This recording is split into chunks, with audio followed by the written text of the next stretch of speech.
Alright, welcome back everyone. 皆さん、お帰りなさい。今日は306日目、6日目です。It is day 306. I think we are on day 3? Day 3. Day 3 should be fairly smooth sailing. It looks like we might have quite a jumble actually. 169. I don't know what those involve. Looks like we have quite an overlap. Let's get into it, shall we?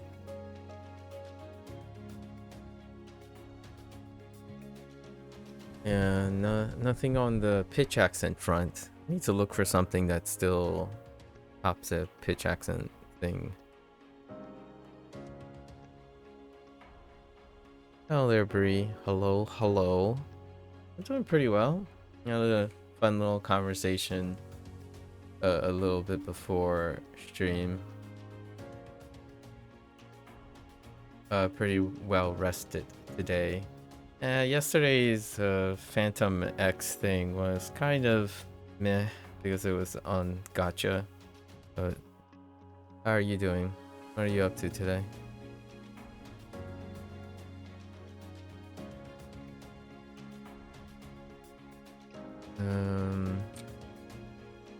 Mikaelu.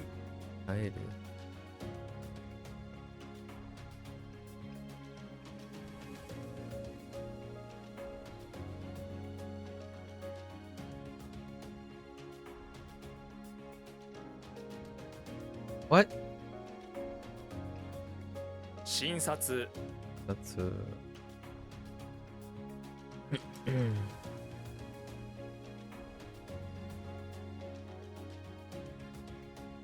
直行 cool.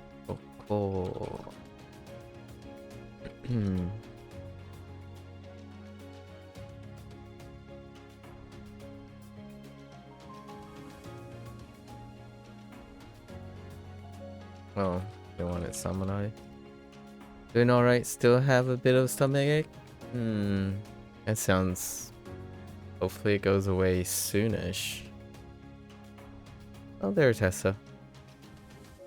But it's better than it was yesterday? Alright, well that's auspicious. Improving over time.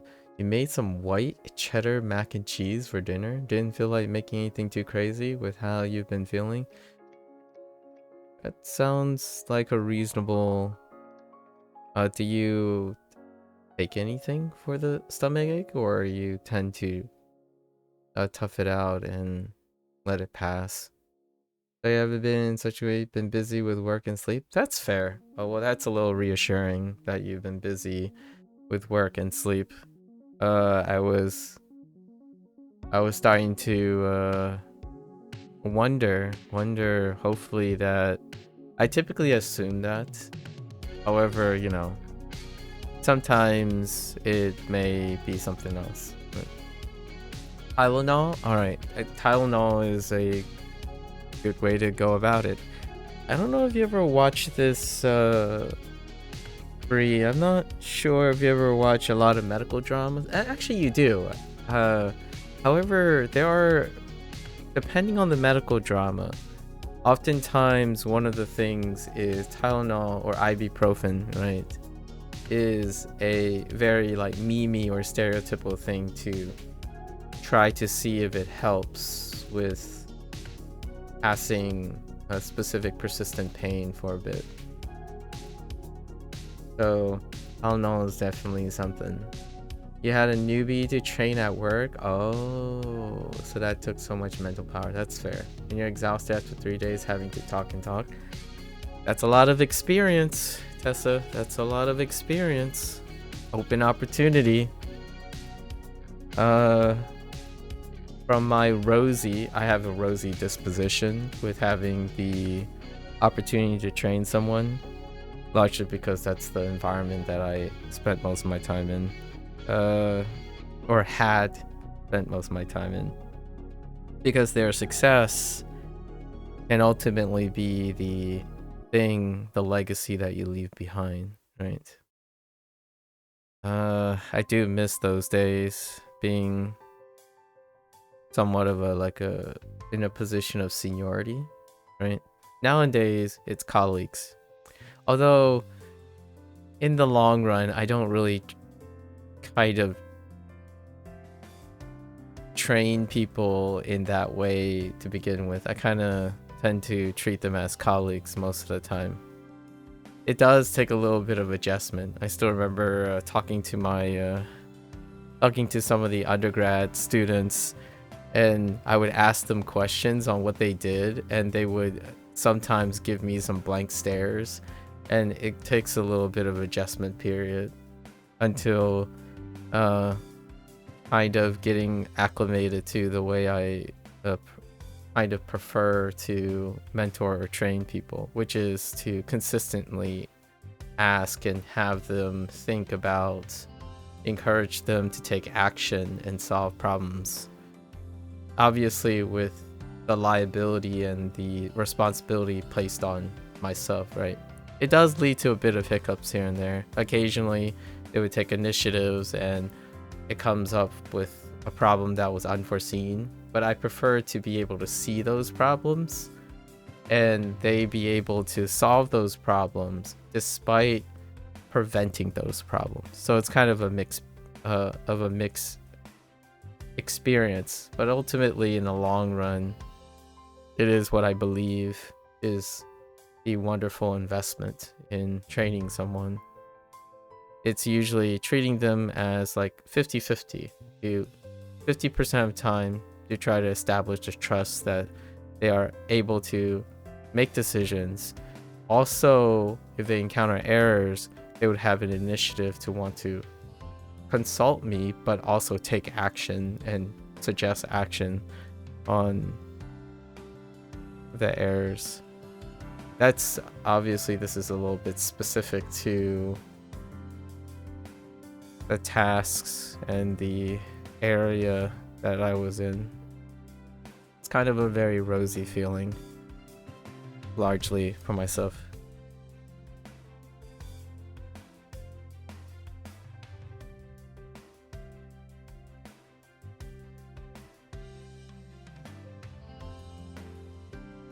And it leaves, at the end of the day, it leaves with an excellent exhaustion, as opposed to a positive exhaustion, a productive positive exhaustion, as opposed to a negative one. I think oftentimes when it comes to training someone, the negative exhaustion and pressure comes from the expectation that when you train someone, that they somehow sponge up all your training and never make a mistake.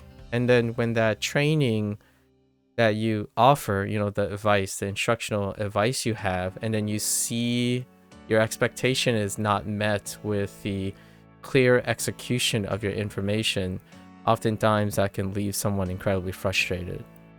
And if it recurs, it leads to a negative feedback. And that's why I do a 50-50 mix, because ultimately being able to disconnect yourself from understanding that the person you're training doesn't have the experience yet. So in order to do that, you might have to also engage in a bit of a trust exercise. And the reason why I do that for my 50-50 is I like working for a boss, and the assignment is the assignment. So if you choose to make it a negative, if you had the choice to make it a negative source of stress or a positive source of stress, I would choose to have a positive source of stress despite failures, right? Even despite conflicts of interest. So I'm willing to gamble that in the long play, then this is obviously most applicable in a situation where there isn't high turnover in the position. So it would be a little bit inappropriate to not make a disclaimer that if you have high turnover in your place of employment, then this type of model does not exist, because it would not persist long enough for it to return on investment. However, I worked in academics, so those students, they are at least committed before 5 years. So that's a great way to contextualize. What you're saying that you like having a boss, I like having a boss and people. I like being in the middle of the process. I don't like being at the top or at the bottom, is what I'm saying. The top gives me obligation, the bottom gives me obligation, but those are two different types of obligation. The top gives me obligation to improve myself, the bottom gives me obligation to improve someone else. So it's being one's own boss also gives you all the excuse to not obligate yourself to improve yourself. Now you might be thinking, well, what is a content creator's boss? The audience. But if you don't think that, then you have no room for improvement. Like you can keep convincing yourself that you want to improve yourself for better life and stuff. That is a great obligation to yourself. However, for myself, if one is happy and content, where do you find other outward experience to place obligation on yourself? Pretty much anyone else. That would be my obligation for my life. My improvement is for every future self that I'm responsible for. It could be a little one, right? Like someone says, well, if you don't have an audience, then what do you do? The future. I want to be prepared for the future. So I prepare myself each and every day for whatever is to come. Let's see. MAKU, I read through your message and you're quite excited for your plans. You will have to remind yourself to check back in a few weeks. Fair enough. Yeah, you get that. In your field though, you're pretty sure he won't make it to 6 months. I was anticipating you making a counter argument like that. He complained about the amount of work on Friday already. Doesn't look good. Well, you're the mentor. You're the mentor. So what to me? That sounds like a deflection of responsibility. I'm going to be really direct with you. If you don't think that person is going to make it for 6 months, make it to 6 months, they probably won't, because you are their mentor. So if you choose not to invest in that person, highlighting that, then they probably won't make it through 6 months. Not entirely sure if you have anything to gain from that other than training another person in another 6 months. So it is definitely your windfall to try to hope that the next one's better, right? If you don't feel like you're equipped and qualified to change this around, you wait for the next person. At least in my opinion, that would be the healthy way to go about it. For myself, whether that person is going to make it 6 months or not, they are my obligation for 6 months. So I guess I take on the stress for that. Obviously, I'm not telling you what to do. I'm offering what my perspective is on that. On the topic of AI, you and your father had a good conversation about how some of the data centers have been left idle due to the extreme energy requirements. Yeah, I've been reading about the increasing infrastructure requirements and how in some cases they even use retired jet engines. Yes, I also have you read about like noisy counties or like noise how would you call them? I'm gonna call them like noise zones. The noise zones are pretty big, and this isn't a new thing. It happens to be coincidentally the thing that makes crypto also the same case. Crypto, like cryptocurrencies, right, like Bitcoin and stuff, requires a lot of energy as well. And now a lot of the crypto stuff has been pivoting as a compute source for AI, right? Because they use GPUs too, the very same. So now there's like a bit mining pivot to AI compute power, but there's still an extreme energy requirement. In fact, the energy requirement might be like the existing energy requirement for that is getting also on top of that. And for cooling solutions, plumbing solutions, and all that also deals with the same scalability problem. And I've been keeping my tabs on that because obviously, I don't know if your father and you probably have already discussed this, but NVIDIA has recently caressed 5 trillion in value, right? Company value, and that is due to that scalability. They have one part of the equation already, and basic monopoly on one part of the equation, which is the compute power. So now solving the energy requirements. I know this is going to sound like I'm pro something, but that's not really what I'm saying. I'm trying to state the obvious. The situation right now is that despite all the potential good or bad or however you want to say it, there is a resource limitation right now with the scalability of compute power to scale up these functions. And I'm kind of curious what happens. There's another funny story that's coming out of I think it was Google, who now has joined the race to send a data center into space, into orbit. Technology. These things aren't like my opinions. They're more like things that are happening. So I don't really know enough. I'm not a expert on any of this stuff, so I can't form an opinion other than knowing that they exist or they're happening. The jet engine thing is pretty funny out of context though. Like there's situations where in the United States there are counties that these noisy zones are creating like wildlife disturbances. Like you might see that as a bad or good thing, and like neighborhood disturbances in terms of that.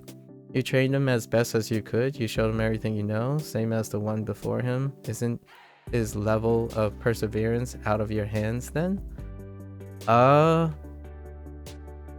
I don't know the nature of your relationship with the person, but you described it as you wrote the person off already based on your comments. So the way you train him based on your mindset and you showed him everything you know, I'm not sure if showing means teaching or assisting, or I don't know the nature of it.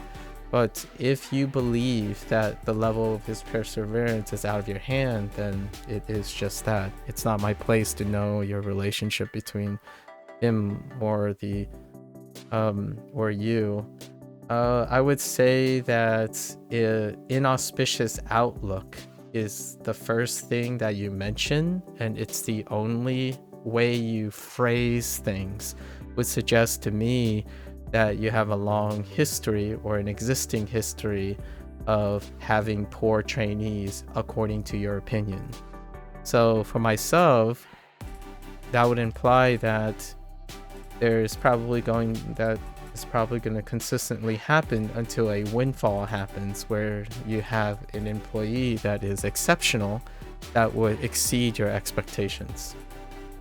If I had to take a guess.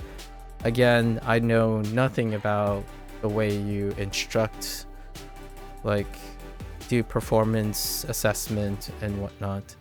My thought is that in all the conversations you offered, you have yet to say anything promising about the person. So effectively, this experience is ultimately negative no matter what it is. It also interrupts your sleep or interrupts your daily mental stress, right? And it causes you to be exhausted. So pretty much everything you've said is a negative thing. So I like to believe that, yeah, it probably is out of your hands. I would respect that. largely because you might be really strained to do any more than you could have anyways. So focusing on the self is probably highly encouraged, right? Yes, and Google seems to be nearly the only one not using NVIDIA chips and making their own. Exactly. We have so much to talk about, Procol, if your father and you are talking about these things because of your background, right? What you're doing in your university studies. That's what I think that would be really interesting to pick your brain, because you're gonna end up being an expert on it. You're gonna know way more things than I'm ever gonna know. And it's going to be super interesting to have your sub as a resource. I know, I'm sorry. I'm gonna describe you as a tool right now. But your future is so much more brighter, and as a person who would probably be my interface, and no pressure, obviously, no pressure, but you're probably going to be my kind of de facto go-to as a source of this type of information. It's going to be your profession, or somewhat related to your profession in the future. I don't know how much I'm going to learn about it, but I was sharing with you my career plans because I think it's relevant to your expertise, or your developing expertise. As I obviously I've made it pretty clear that typically I like to surround myself with people who don't know the same things I do. I want to foster trust with them because the idea is we are synergistic as a whole, not necessarily redundant as a whole. I tend to be very vocal and obvious about how we don't overlap. We get to learn things from each other on and off. So it would be really fun to see what you end up knowing about all this AI stuff that I can bank off of, and then maybe I can reciprocate in a different manner in the future. Also, you had a weird interaction in a battleground game just now. You were Lucifron, and you had gotten his buddy, which triggers the end turn effect, right? Sure. However, at the end of turn, your right, left get double the stats they should have, right? And then the opposite opponent, and the opponent I face also had my buddy, which made you think that somehow that caused your end effect to trigger one more time. Interesting. That could be a null check. Oh, that could be an interesting, unique null check that they didn't account for. Where when you, if your opponent managed to get a copy of someone else's special buddy, and it is a global effect, but they didn't make it so that they identified the opponent and the player because they didn't think that that situation would come up. That would be kind of funny, actually. That would be an oversight, obviously. An interaction that was an oversight. They didn't put in a owner check on Lucifron. Yeah, you'll be more than happy to serve as a technology knowledge tool once you do have the knowledge and the experience, right? Experience number one. Lucifron gives left, right. Yeah, I remember. Yeah, the 16. And they gain 32. Oh, that's interesting. Hold up. It gives left, right, plus a. Should have gotten 16, got 32.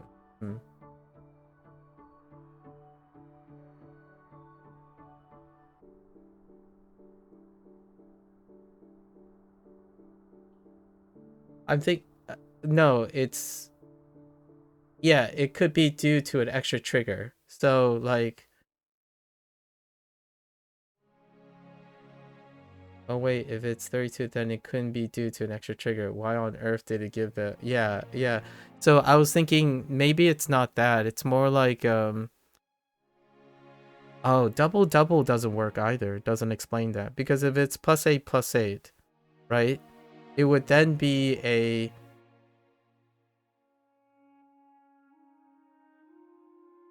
oh, you know, it could, no.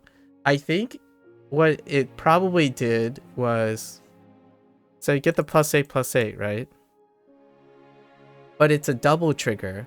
It's a double trigger on itself. Maybe what it did was it did 16, but a +8.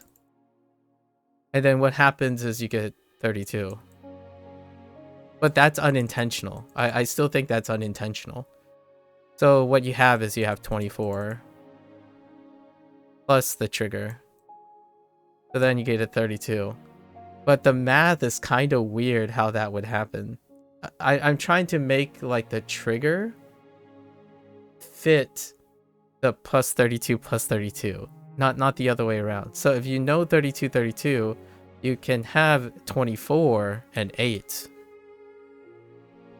right? That would be 32. So it could have unintentionally doubled the value upon the double trigger. So it triggers once, and then the value that it held was then 16, which then triggers again and creates an additional 24. Then 24 and 8 are the two triggers. The second trigger is 24. The first trigger is 1. How that works in code is kind of confusing. Like trying to think of how a trigger would cause this to happen is a little bit beyond me though. But this would be the breakup I would think of. It would be 8 and 24, which creates 32. I don't know. Oh, that would be my thought here.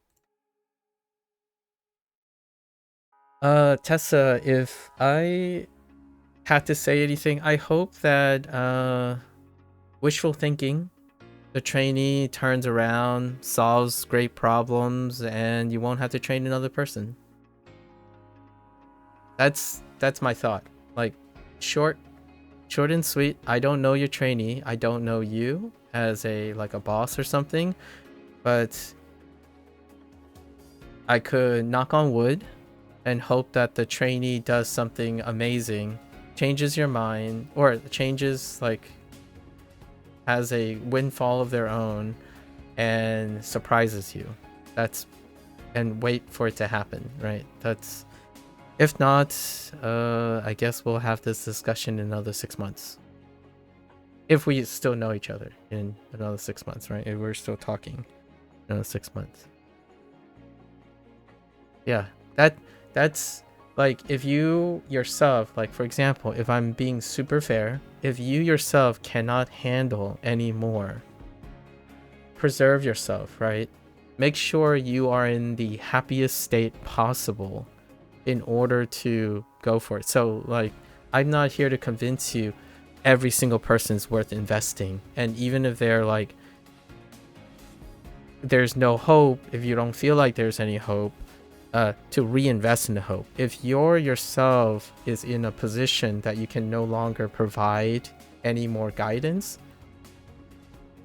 trying to exceed that would reduce the odds anyways. And then you have a lose-lose situation, right? A lose and a bigger loss situation. So I totally understand in a very pragmatic way that it is out of your hands when you are too stressed and exhausted from all this.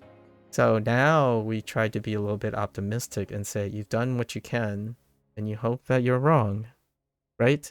What I mean is you hope you're wrong because then it means you have less problems later. So in a way, if it works out anyways, it's a win.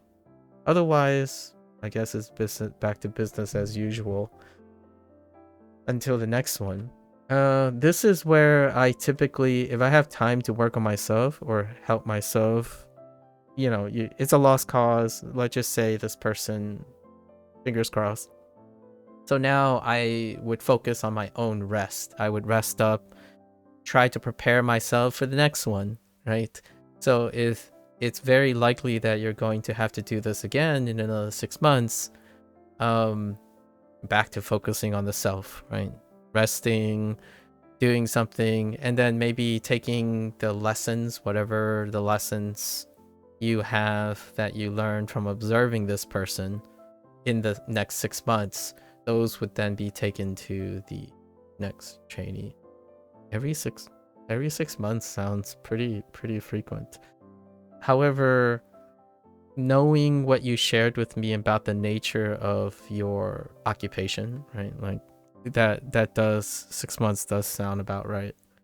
I think I've been around some professionals who work in those type of positions, and I would say a yearly thing. It's a very tough thing, regardless if it's a trainee or a long-standing staff. That type of position is not one that is filled with very encouraging, consistent, encouraging thoughts, right?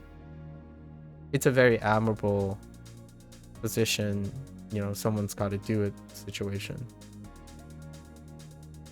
Yeah. Plant. Is that plant? Yes, that's plant.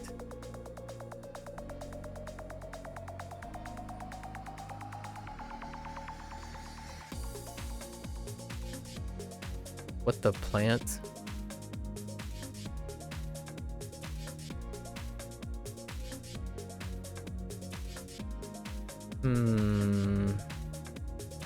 We're gonna skip this.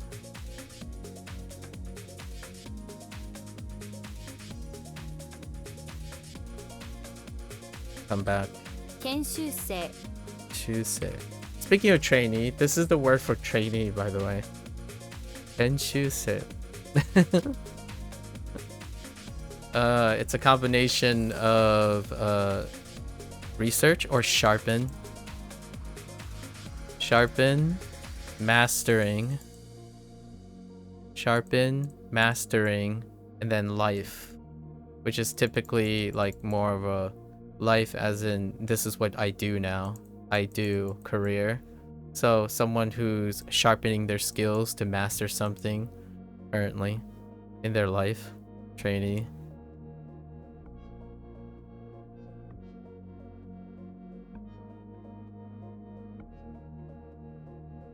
Kuko Nakayubi. Nakayubi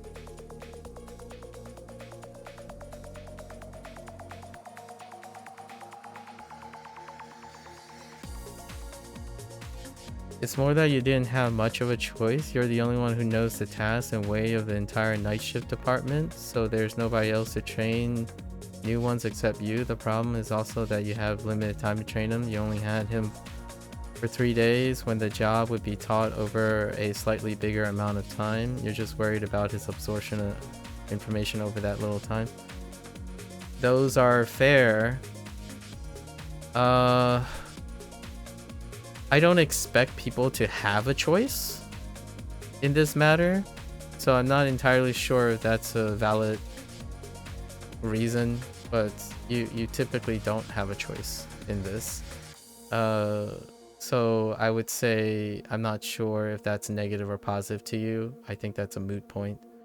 And then the only one who knows it, that means you're valuable as a person and irreplaceable. So I think that's a good thing.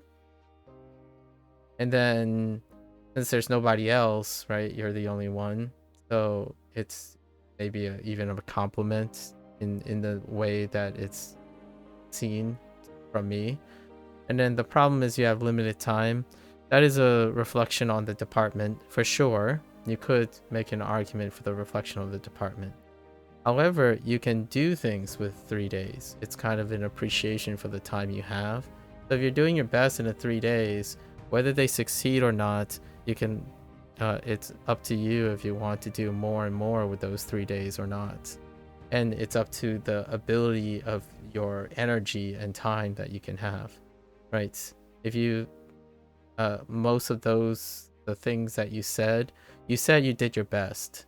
So I don't think any of those things are any creates any validation for you to stoop upon. Like I don't, if they're creating negative feelings, it's really not worth your time since you've already done the best you can, right? When the job should be taught over a slightly bit, that's fair.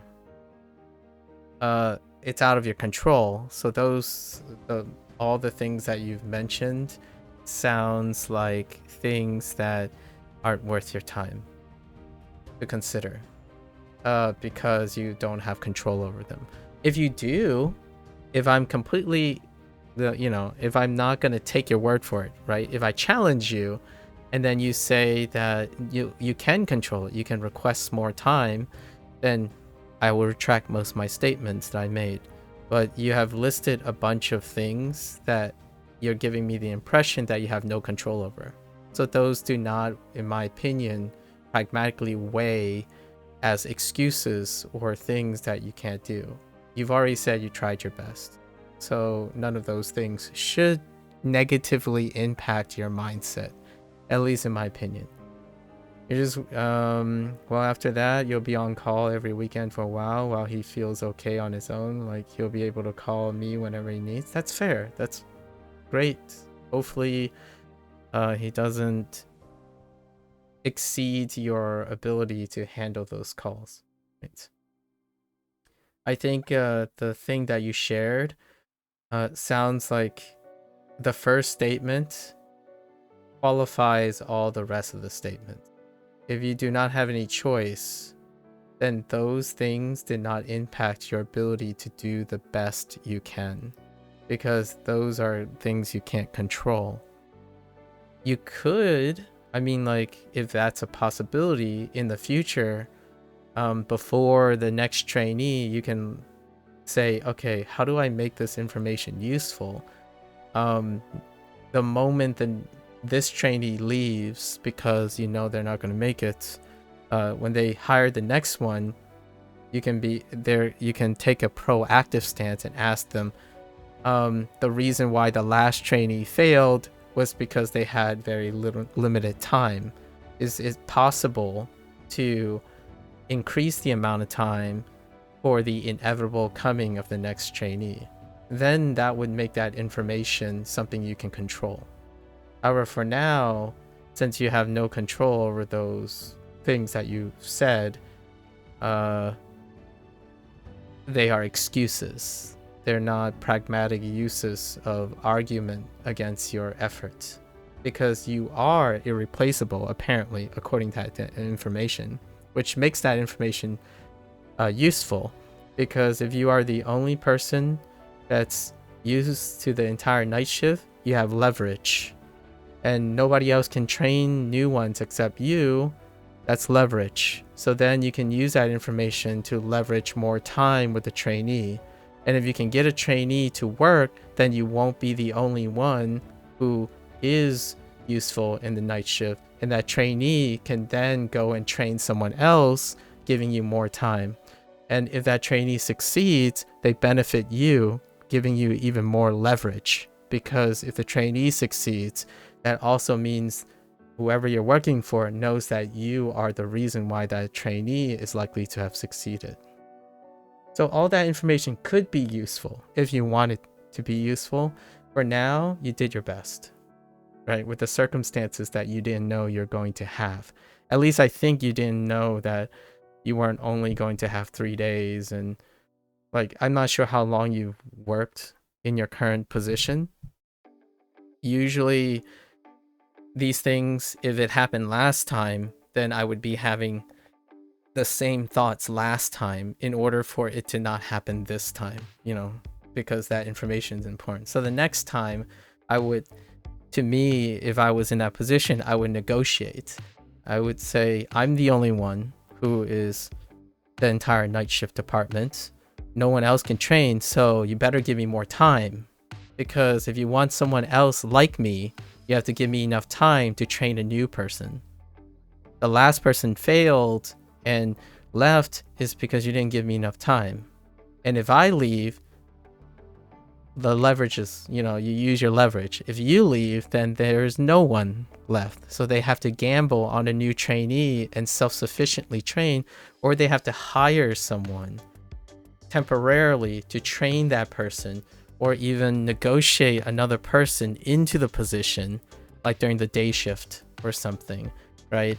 And that would be, so if all of that holds up, then you have leverage.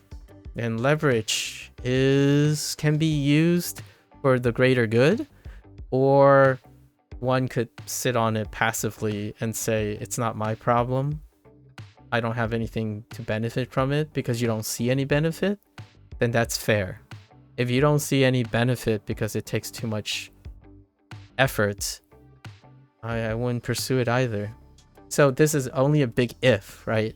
That's if management listens to you. And that is assuming all the other statements are true, then management has to listen to you because there's no one else that can do it. It's poor for management and corporations to have to replace an irreplaceable person. If they don't listen to you, then one of the idea of being irreplaceable is unfortunately going to be a sobering thought, right?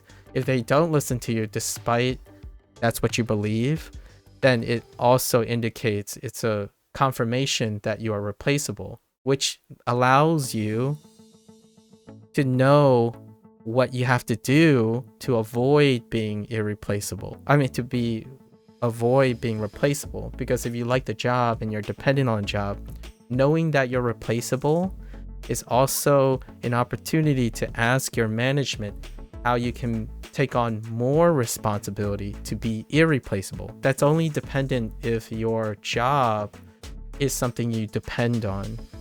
If you know that you're replaceable, then oftentimes that's an indicator for me. If I'm doing my best already and they say I'm replaceable, there's two problems here. The management doesn't give me enough responsibility to make me irreplaceable. They're not invested in my growth, so I should start looking for some other position that may be better for the use of my skills. So if either or, no matter what the outcome is, you can turn the information into something proactive. If you're gaining all the experience now and your management is telling you you're replaceable, then the first thing I would consider in the future is to take as much of the incentives of holding that position and look for a new position, a position that's a step up. The moment you have that position, you also gain leverage. So the moment you have someone who's interested in you, you also generate leverage. So now you can truly test if you're replaceable or not. So the assumptions being made here are the dangers, in my opinion, of someone who may overestimate their capacity and how replaceable they are versus giving them the reason not to work harder, right? That's kind of my take from both sides, the employee's side and the employer's side. True. No, you didn't know. It always changes. Oh, interesting. So someone is so there is resistance right now. So there's dialogue with the scheduling. Interesting. Sometimes they have more time with someone else on another shift. Sometimes they don't. Okay. Depends on schedule and the amount of hours they can freely have because of immigration sometimes, as they're very often immigrants. I see. Because of visa laws restrict the amount of hours they can work. I see. I'm getting an idea of what type of trainee turns over, and it kind of makes sense that would have a high turnover. It's one of the without going into any details, it's definitely one of the areas that have incredibly high turnover, especially in that type of environment. It would be interesting how management is negotiating that type of thing. Personally, the stuff that you shared, if there's anything that comes out from this kind of changing information that I would test personally, would be how valuable am I in the place? If I am dependent on that job, right? If you want job security, it's definitely excellent to use that type of information to see if your job is secured. Since you can't help out with the visa laws and whatnot, oftentimes the most sobering thing is finding out that I'm replaceable. Actually, most of the time I think I'm very replaceable, because I always believe that the next person I train will replace me. That's kind of my thought, but that's me. One of the criticisms of my personality when I was a professional is I have a low I have an imposter syndrome. I tend to value myself very lowly, far more lower than others, my colleagues, would value themselves. However, in order to offset imposter syndrome, I tend to do it directly. I challenge myself to see and challenge my management and my mentor to give me signs and indicators that I am replaceable or not. So you don't want to get into conversation about it as it is a complex issue. If you don't, then you won't ever improve in it, and you will eventually have that conversation anyways. I know that sounds like a very deterministic thing, but those are things you're going to do for the rest of your life. But out of curiosity, are you strongly opinionated about immigration? Not particularly. I'm not sure about opinionated. Having opinions about immigration is very important to me. But when you say opinionated, you're talking about having extreme things. No, I know and am aware of all the opinions about immigration, largely because my family is a product of immigration, and I tend to also be someone who tends to react and interact with multicultural people. So I have opinions and I'm aware of opinions. So I am strongly opinionated, but not in the sense of what you're probably referring to, where you're like aggressively one side or the other side. I'm rarely ever aggressively polarized. I buck at internet trends. Yeah. Pro call.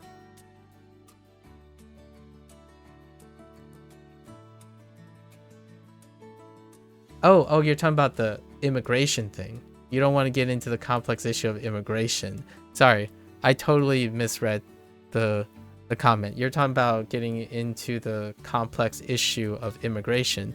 You can get into a complex conversation about immigration. We can talk about all the opinions, or at least all the opinions I'm aware of, because the United States is like in a very particular position on immigration. Sorry, I read it backwards. So it was coming from the previous topic, but you're referring to the topic afterwards. Yeah, feel free. We can talk about all of the opinions, because there are plenty of opinions going on. In terms of strongly opinionated stuff, it's neither. The reason is because when you talk about these things and you know both sides of the opinion, you can have lots of opinions, but the solution would not be as clear. I do say that I keep it very close in hand. My parents talk about this stuff amongst themselves a lot, largely because they lived that process. I did not. However, it's still part of my life because I'm second generation, and a lot of the people that my parents meet or want me to meet are 1.5 gens. They tend to be 1.5. So they are immigrants. So I'm still like, in my life, it will still continue to be a center point, because the people that my parents interact with are immigrants, and their children might also be immigrants. They could be almost a large majority of them are nationalized now, though, because they lived here. Yeah, 1.5. 1.5 is the main immigrant conversation that the United States are having. Born somewhere else and then raised in the United States. This is 1.5. And that's the current conversation in the United States. And it's always been, it's largely has been the conversation. Whenever opinions in immigration crops up, it's talking about the 1.5 gen. That's the gray area. The gray area that has a black and white stance by law. by law, there's a black and white stance, but it's in a moral gray area when you're a 1.5 gen. That's when you're born somewhere else, but you were brought in at a very young age. So then you tend to identify and like both nature and nurture oftentimes as a nationality that is not where you are born, which has a legal precedence for like deportation and whatnot. So this is the controversy, the one that has the complex issue involved. And usually the route is that the parents have resources, right? Resources to generate a persistent visa or a relationship between their nationalization and the 1.5 gen to not encounter immigration issues, right? The issues come up largely because there's a large chance that these parents who brought their child has low resources, and that low resources create a moral dilemma for the community. And that was brought up, by the way. I was talking about this because Danny Gonzalez, the artist person that I've been talking to, who's in his mid-20s now, his brother was a 1.5 gen. And that documentary on East of Salinas is about 1.5 gen issues in California. And currently the zenith or the core of immigration dialogue in the United States centers around California, among other places. I'm not saying other places, other countries and other places in the United States have that, but yeah. He shares a name with a popular internet. I know, he also shares a name with a popular internet personality. I know. I'm not sure if I brought that up. That's a good point. I should bring that up with Danny. Danny is not in college, right? Like, he didn't graduate from college. His brother, though, was a 1.5, and his brother is about to graduate from the University of Berkeley. Against most odds, and possibly even thanks to the documentary, right? So I imagine his brother now is nationalized, and he's gonna go into apparently he said sociology. Danny shared a recent video of his brother giving a presentation at the Hispanic center, that he grew up in, where there were low opportunities, right? Because of 1.5 is low opportunities, and if the parents are also low opportunity members, which the documentary shared publicly, their mother and their parents were very underprivileged, right? And my parents paralleled that. However, they had a system in place. My parents aren't the oldest sibling. My father specifically wasn't the oldest sibling. So the roots were already established by my oldest uncle. And my oldest uncle created, along with like other Chinese immigrants, have a network system to bringing immigrants in and becoming productive business owners. So that's why when I say one of the wild cards is, if the parents are underprivileged, then oftentimes the 1.5 gen, that is the issue. So the moral dilemma between the two sides is those who obey the black and white by law, which has all legal precedents for that. They're talking about the contribution.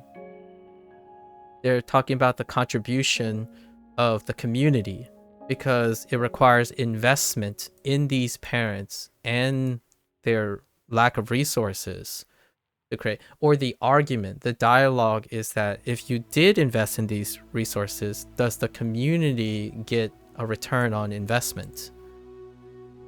Or does that burden go towards not obeying the laws that are in place? Can they help people get green cards? I have no idea. I didn't live through that, unfortunately. Yeah, I didn't live through that process since I was born. So, and then, you know, then you have the other people where if you had parents that had a prior network, my parents had a prior network. So they became nationalized after maintaining visas, right? And for me, I was born 2.0. So then I'm an American citizen. And Danny, our popular internet personality, they were born 2.0 as well. Their younger brother was not. And that was the centerpiece for the documentary.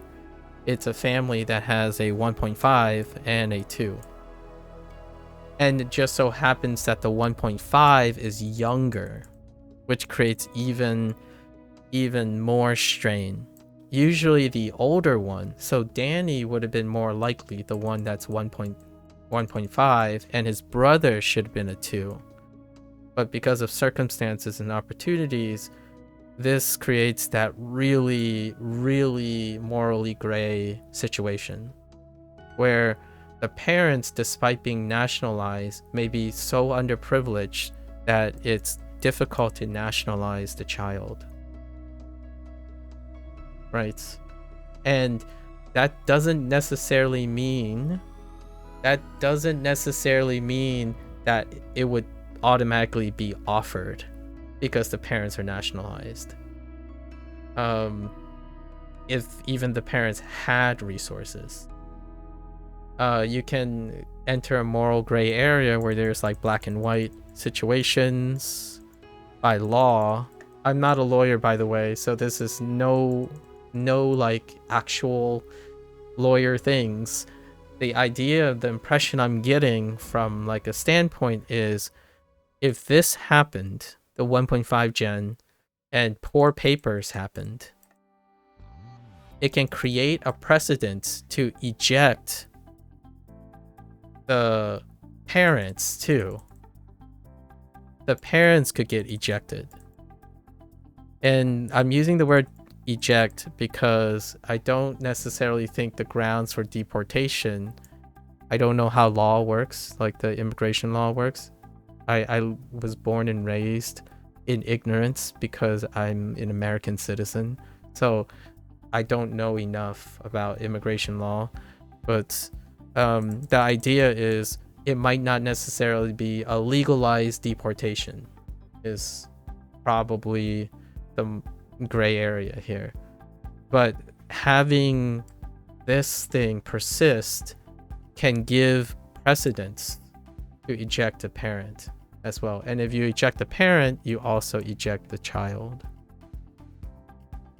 Like you kind of rip the band-aid off, so to speak, in a black or white situation.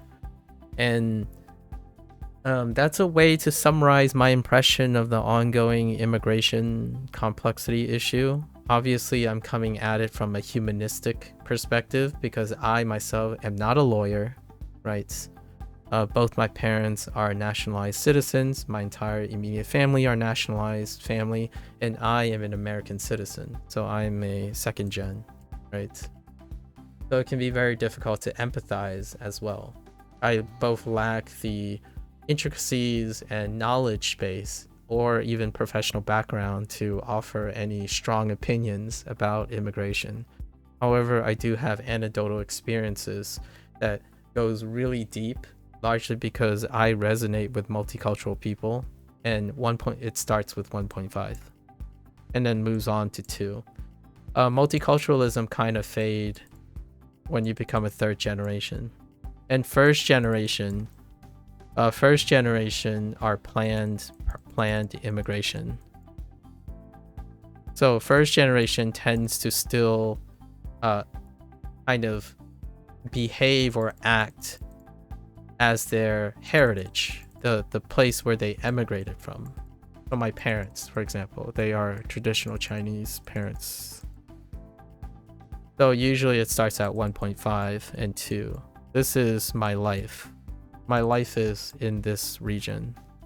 So for as long as I live, the vast majority of my experiences will be related to this, which is part of the immigration question.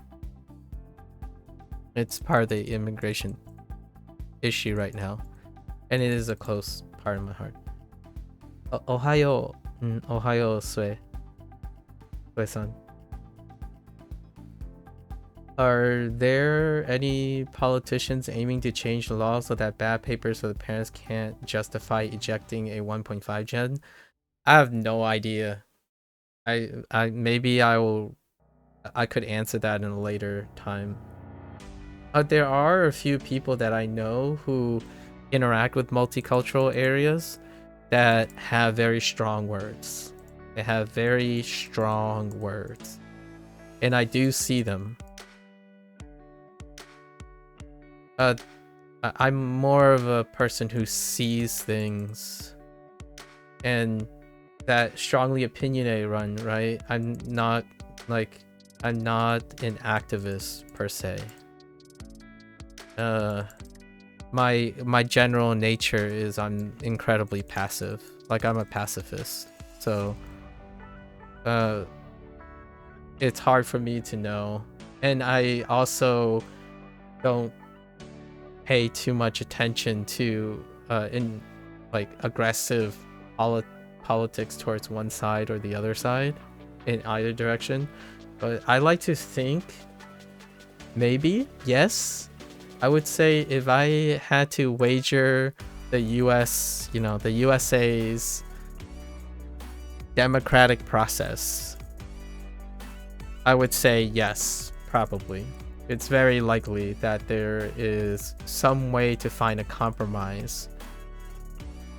Largely because this issue has created more discontent than it has peacetime. Right?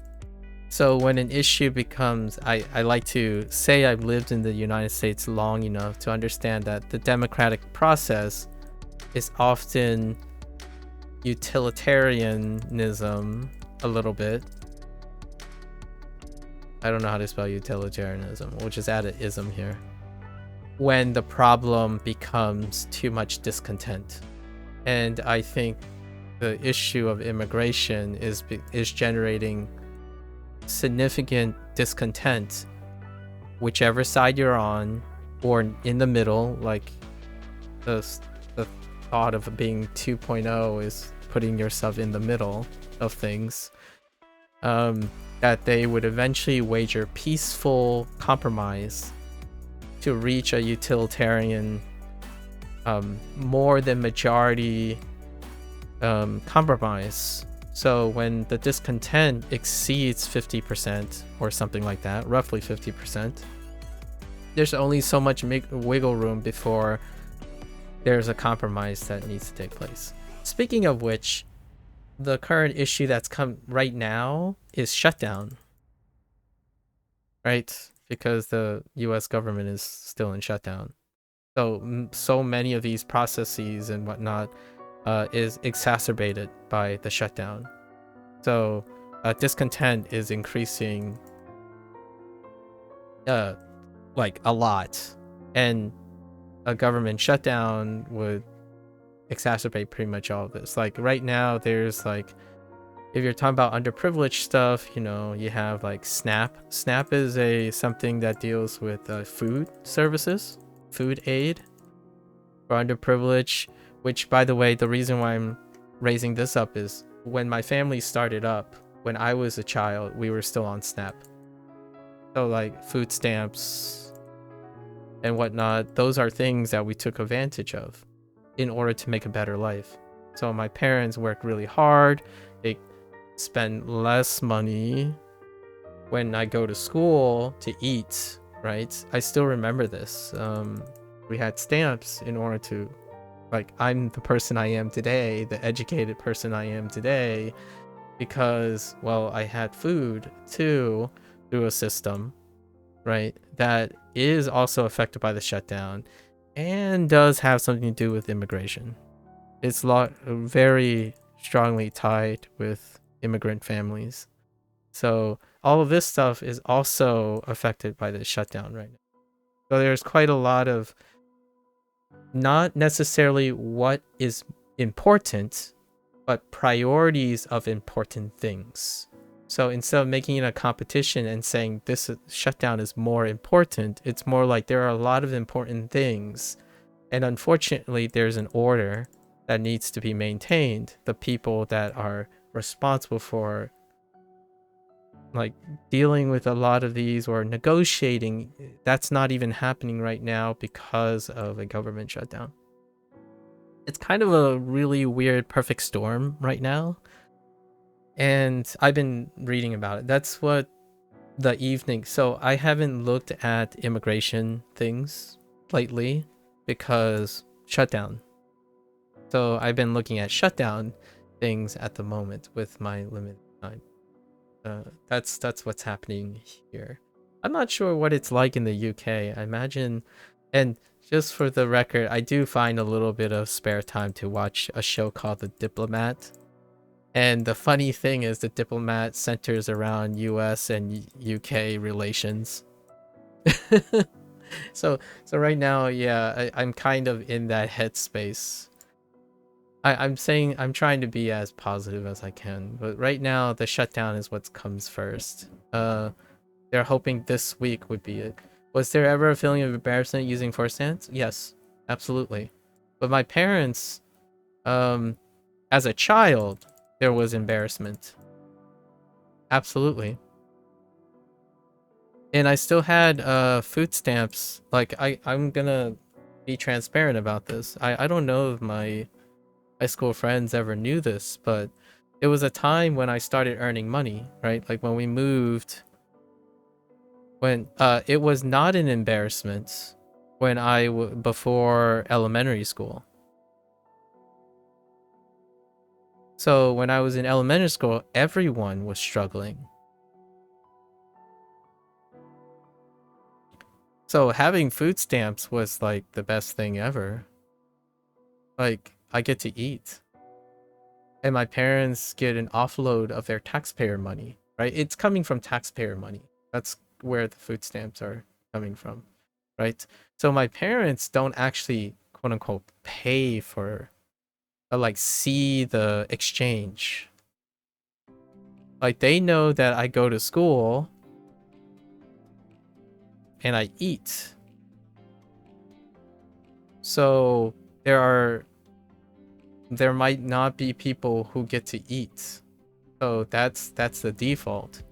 But we did end up in middle school moving to a affluent neighborhood. And I still get supported by SNAP.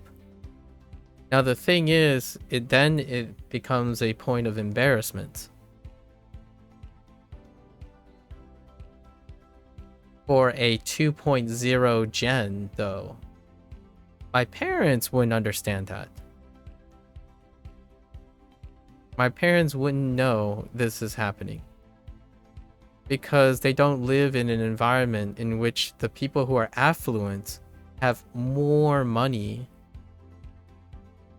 than simply school lunches.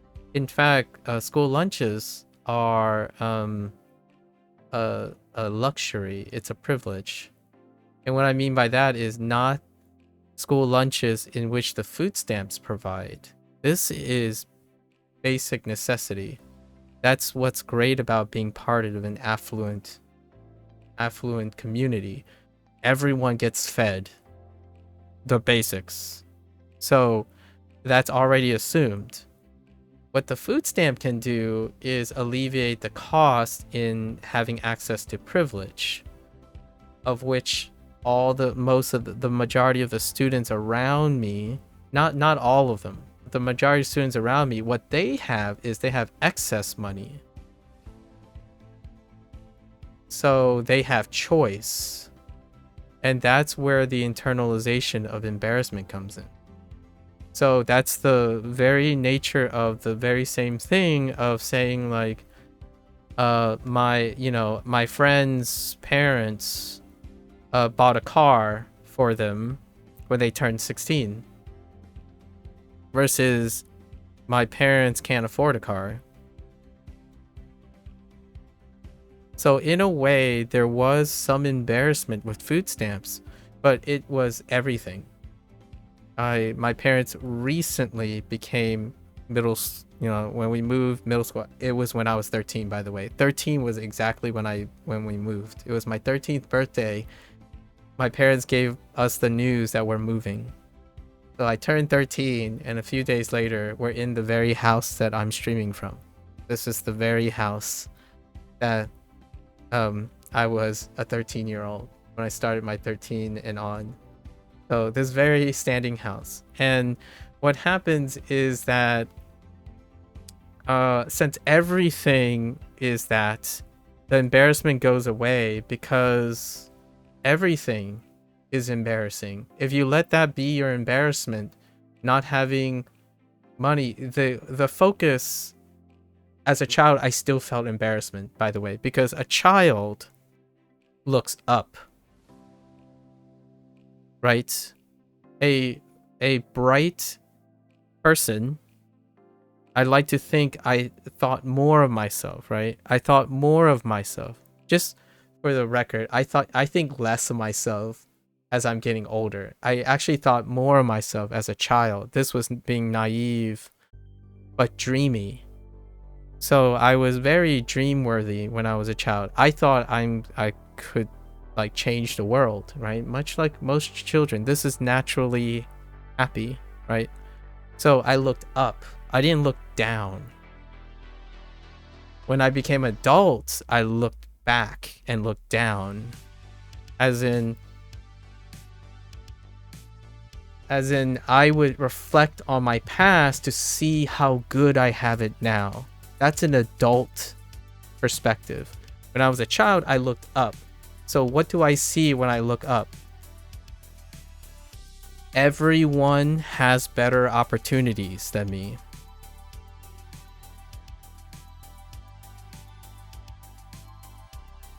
How do I get it? So when I got to middle school, all I saw was all the kids are 2.5 years ahead of me. How do I get it before I graduate high school? And what happened at the end of high school was I was ahead of 99.9% of students. So I went from 2 years behind to in the 99th percentile. That is what happens if you're a bright, motivated child, right? But if a child constantly looks back, they would say how much good they have it, and they can become complacent. Like, this is a little contentious point. I was a child that if I look back and I think that I'm doing well, it doesn't drive me to do better.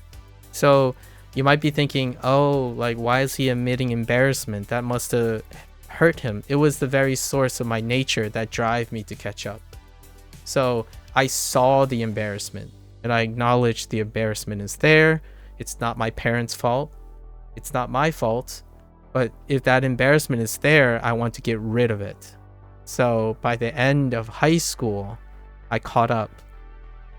And then when I went to college, I became behind again because I didn't know what college is. My parents didn't know what college is. So I started behind again. And then when I get to college, graduate school, I was behind again. So I instead worked for the government and did research for NIH. And then I went to grad school and I was still behind. It was only until postgraduate school did I feel a semblance in which I am almost irreplaceable. And that is up to my life. And now I'm here, right? Now I'm a content, well, I make content, I live stream. And guess what? I am 7 to 10 years behind any single content creator my generation. So I'm still playing catch up. And every single day when I'm playing catch up, I'm in my best. If I don't play catch up, I become complacent. There's nothing to aim for. So whenever I tell other people about like, you look up instead of you look down, if you're young, if you're old enough and you've made it, you can look back and give back. That's the idea of what I'm saying. I look back because there are things that I no longer have to build. I no longer have to worry about education, for example. So I look back and see what I can do in terms of education. In content creation, I look forward because I'm not those content creators. So every time someone has an idea, I'm going to take it and I'm going to catch up to them. Like, it doesn't matter if I will catch up to them. I will constantly try, and that might be enough to catch up to them, right? But once I catch up to them, they're gone. Like, I don't think about that anymore. I look for the next target. So yes, I do keep goals in mind. I focus on the present, the problems facing me in the present, while seeing that goal in mind. So that's kind of it.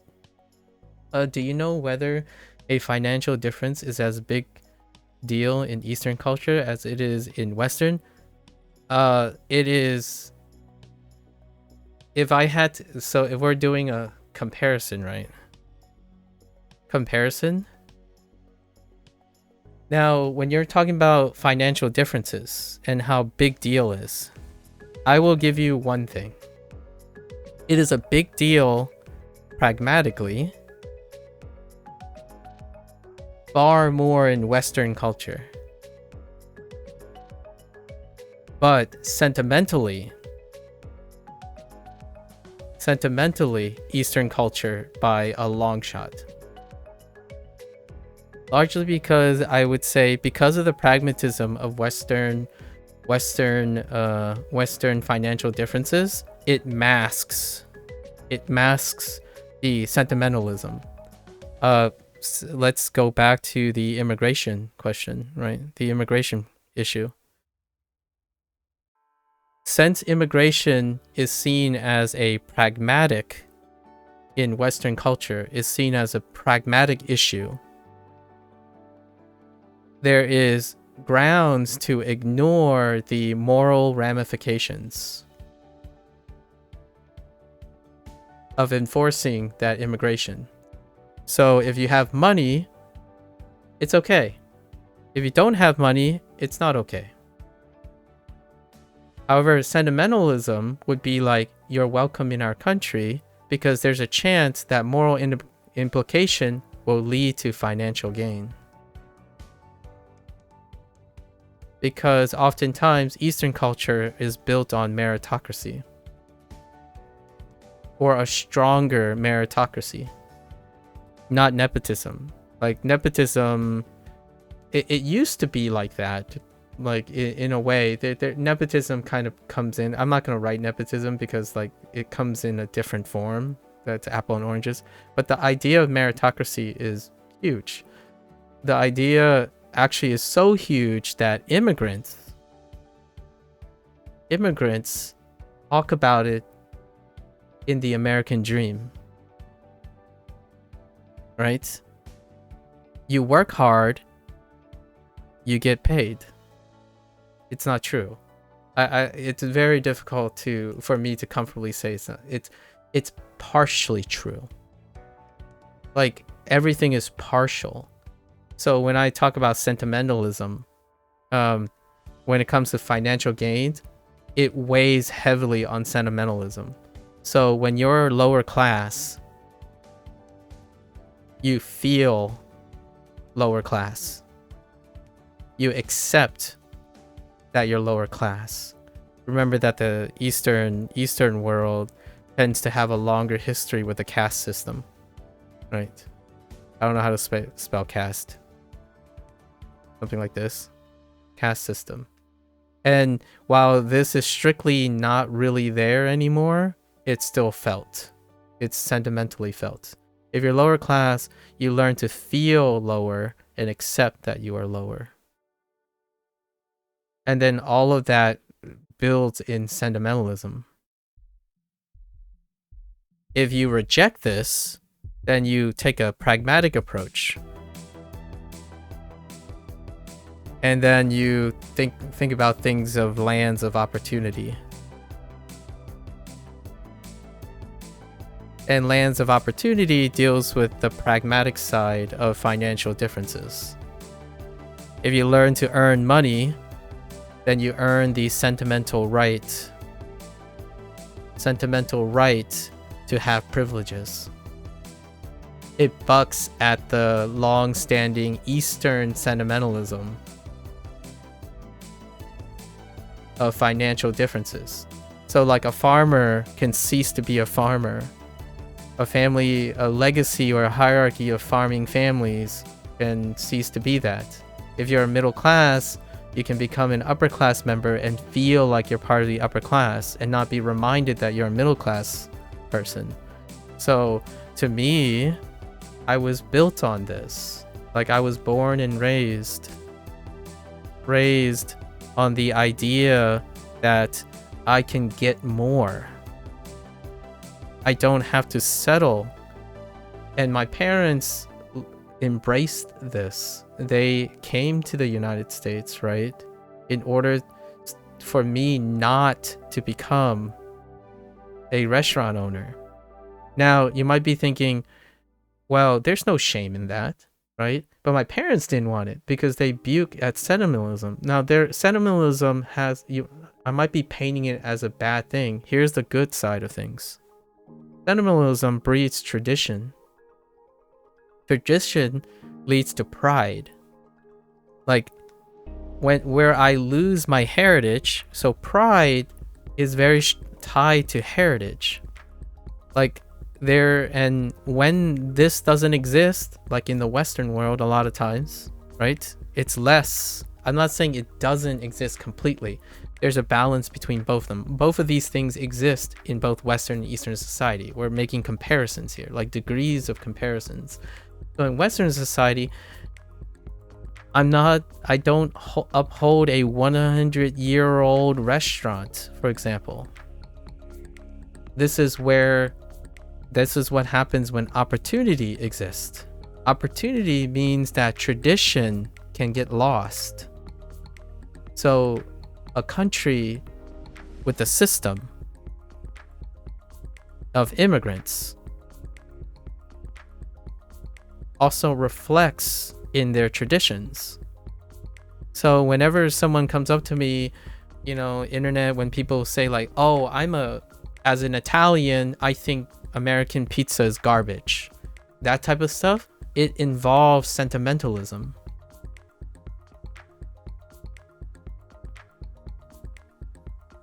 When I see American pizza, I see opportunity because they did it to outcompete other people, not other Italians. If you're in Italy and you're enjoying a pizza, that won't compete in the United States. That's why American pizza exists. So to me, that's where sentimentalism gets like a wait, whoa. Authenticity, yo. Right? And it's part of the whole system. Like when you're thinking about traditionalism, feeling like you're lower class, you can also feel like you're Italian. You feel like you're an Italian Italians. Like I don't know why I'm using Italians, but let's say Chinese. Like if you're someone who grew up in the village, you feel and own and feel pride to be raised from a village. In the United States, it's about climbing the ladder. So pragmatism drives one's identity. It's the individualism, right?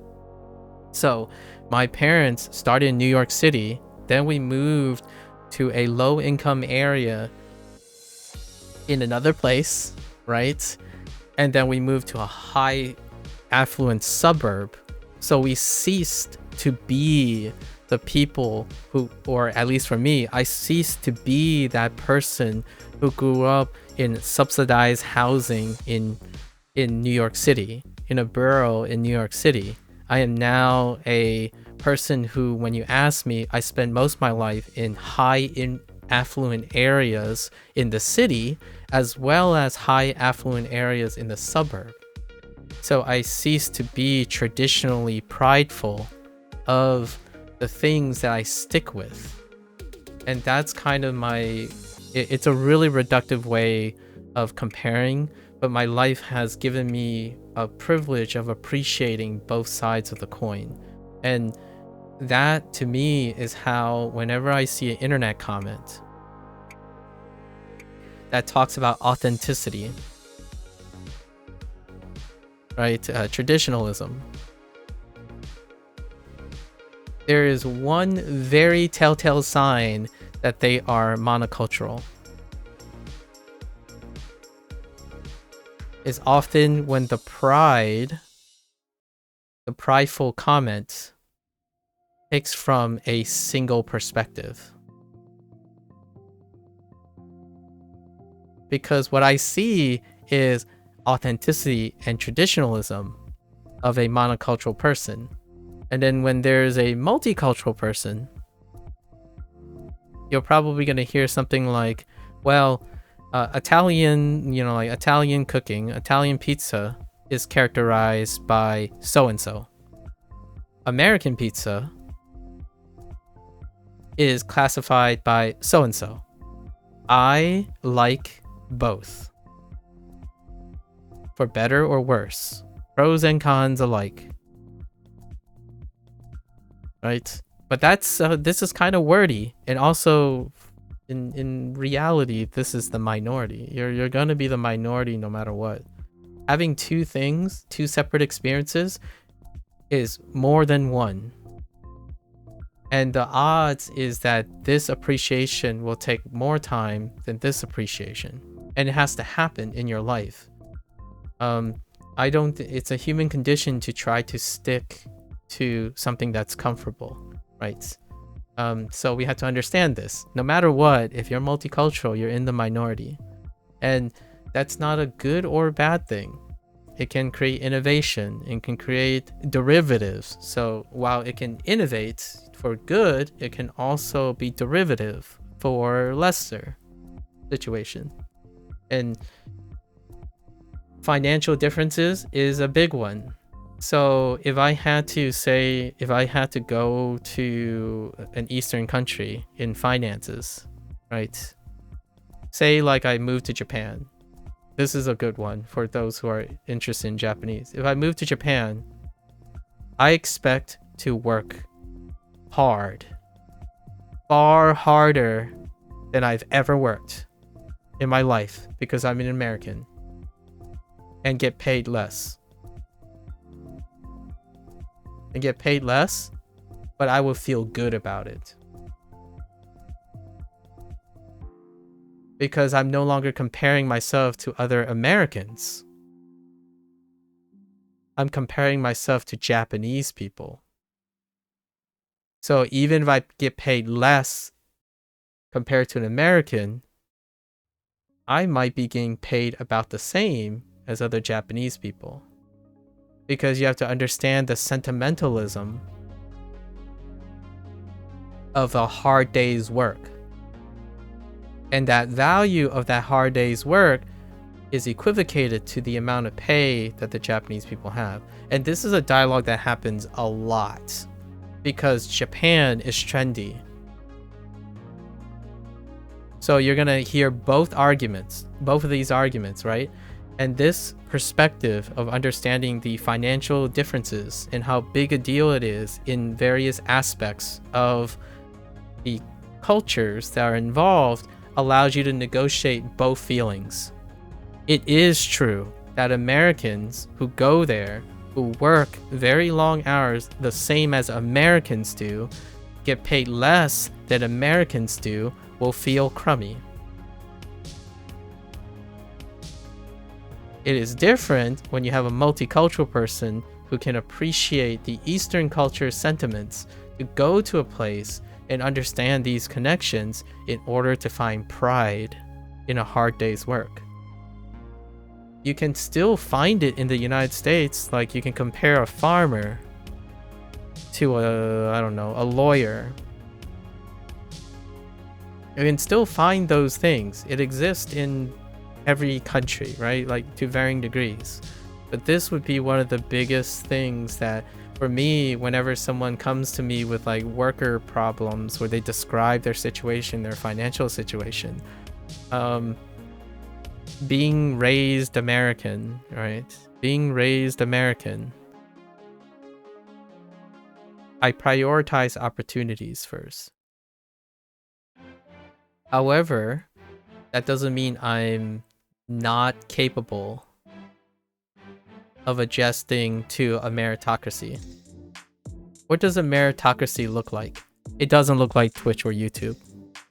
Twitch and YouTube is purely opportunistic Western values. I mean, the companies themselves are legitimately operating on Western philosophy. You might be thinking, oh, but it is because of viewer counts, right? Viewer counts and sub counts. No, that's not how meritocracy works. Meritocracy means you have a fixed, consistent input, and it creates a fixed, consistent output. Because the merit is the amount of time, and this requires standardization. Right? Standardization. And it's the one thing that most people think that they are operating a meritocracy. And every time they say they want something to happen to them, that is not meritocracy, that's luck. So whenever someone says, oh, I worked 14 hours a day doing this thing, why didn't I get lucky yet? It's because you're not in a meritocracy. You're in opportunism. You're in opportunistic. You need to build, in my opinion, it's encouraged for the person to build the opportunity, or like the ability to see opportunity. How do you take advantage of your crappy situation? How do you see someone's garbage and turn it into treasure? That is opportunity seeking, because someone's garbage may be embarrassing to them, but you're not focused on the embarrassment. You're focusing on how to turn that embarrassment into something gold, right? If embarrassment and sentimentalism get in the way, then opportunities aren't there.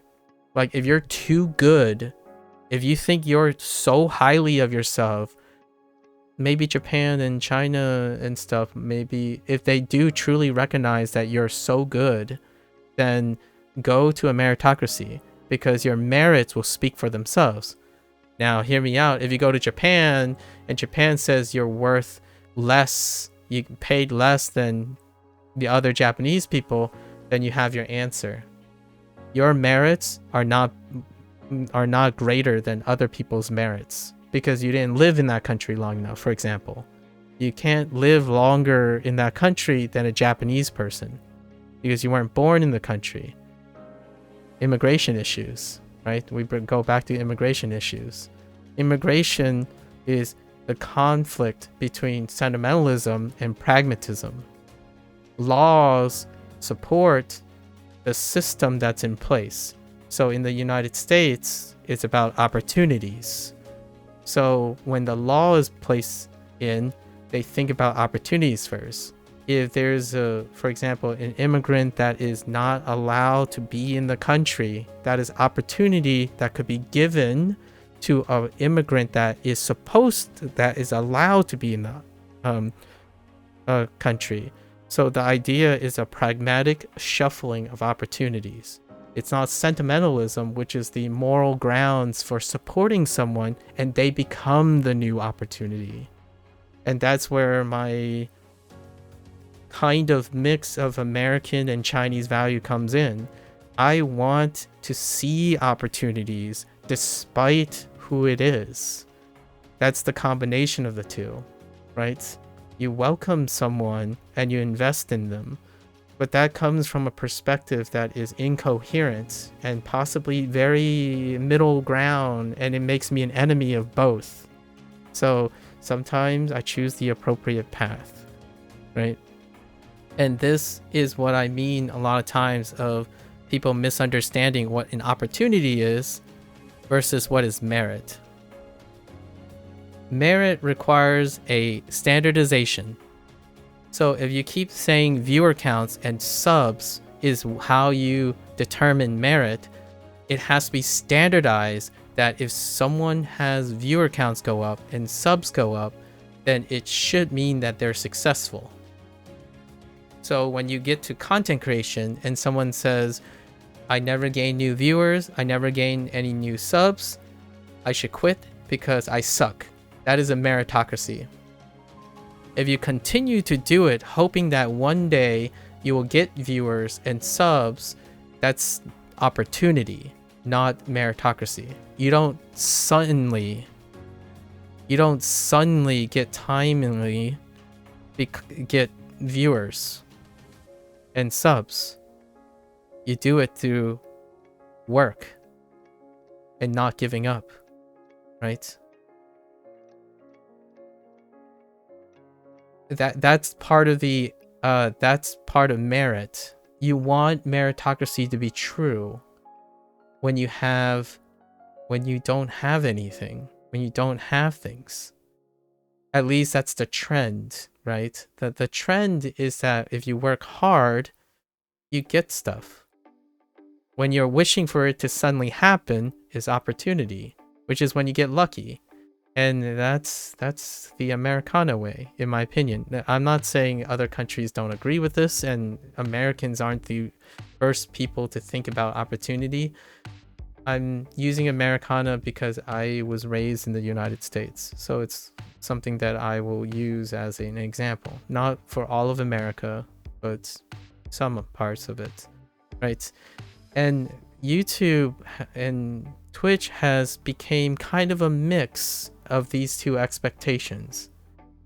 However, I think the reality is still 70% opportunities and 30% meritocracy. Meritocracy can sort of contribute to an increase in opportunities. Lacking the skills to capitalize on opportunities is almost nearly going to guarantee that you fail.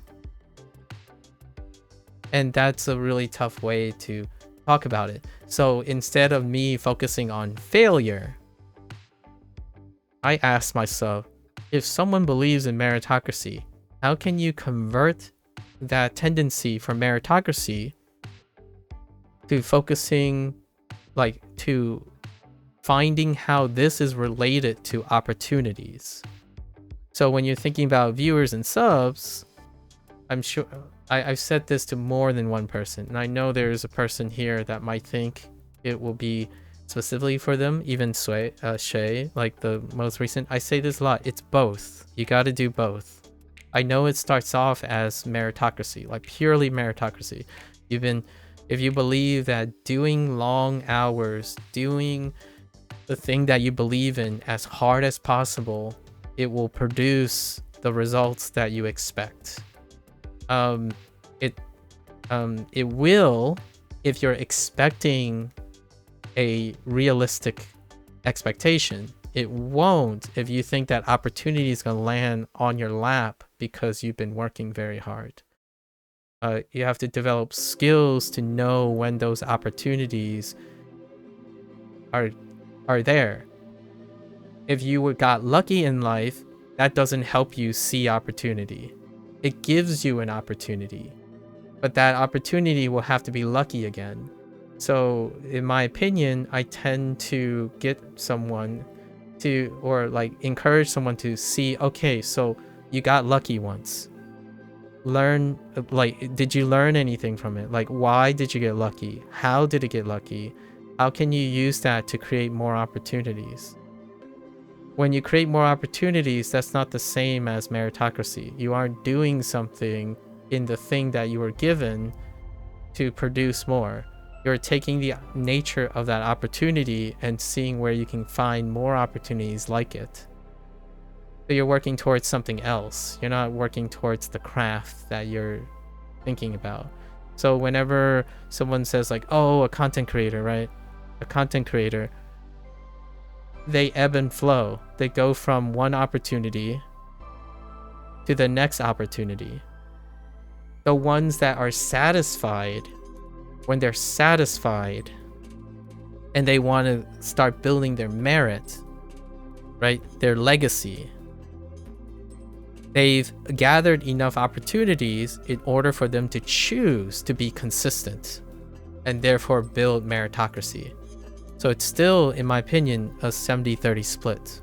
You continue to build your legacy the moment you have enough opportunities.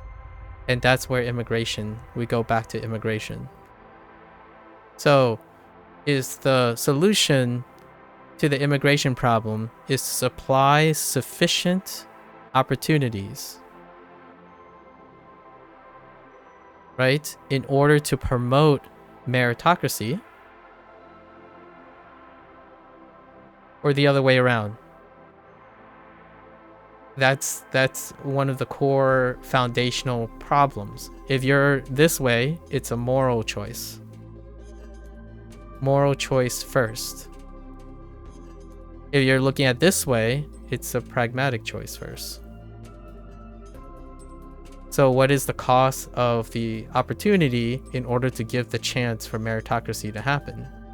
And if you're 70-30, no matter what, this costs more. This is a higher in cost or importance. And if you're a moral person, you would spend more time this way. And then we'll go back to the talk about the trainee. When you have a trainee, which one are you looking at? The discussion we had was I offered a meritocracy approach to someone, to someone who has a pragmatic approach. And to me, I offered an alternative perspective, but at the same time, I acknowledge that this is the dominant perspective in a Western society. She's Canadian, by the way, and I'm American, but both cases, they are Westernized perspectives. So you're looking at how much it costs you in opportunities to balance out the return on investment in a person.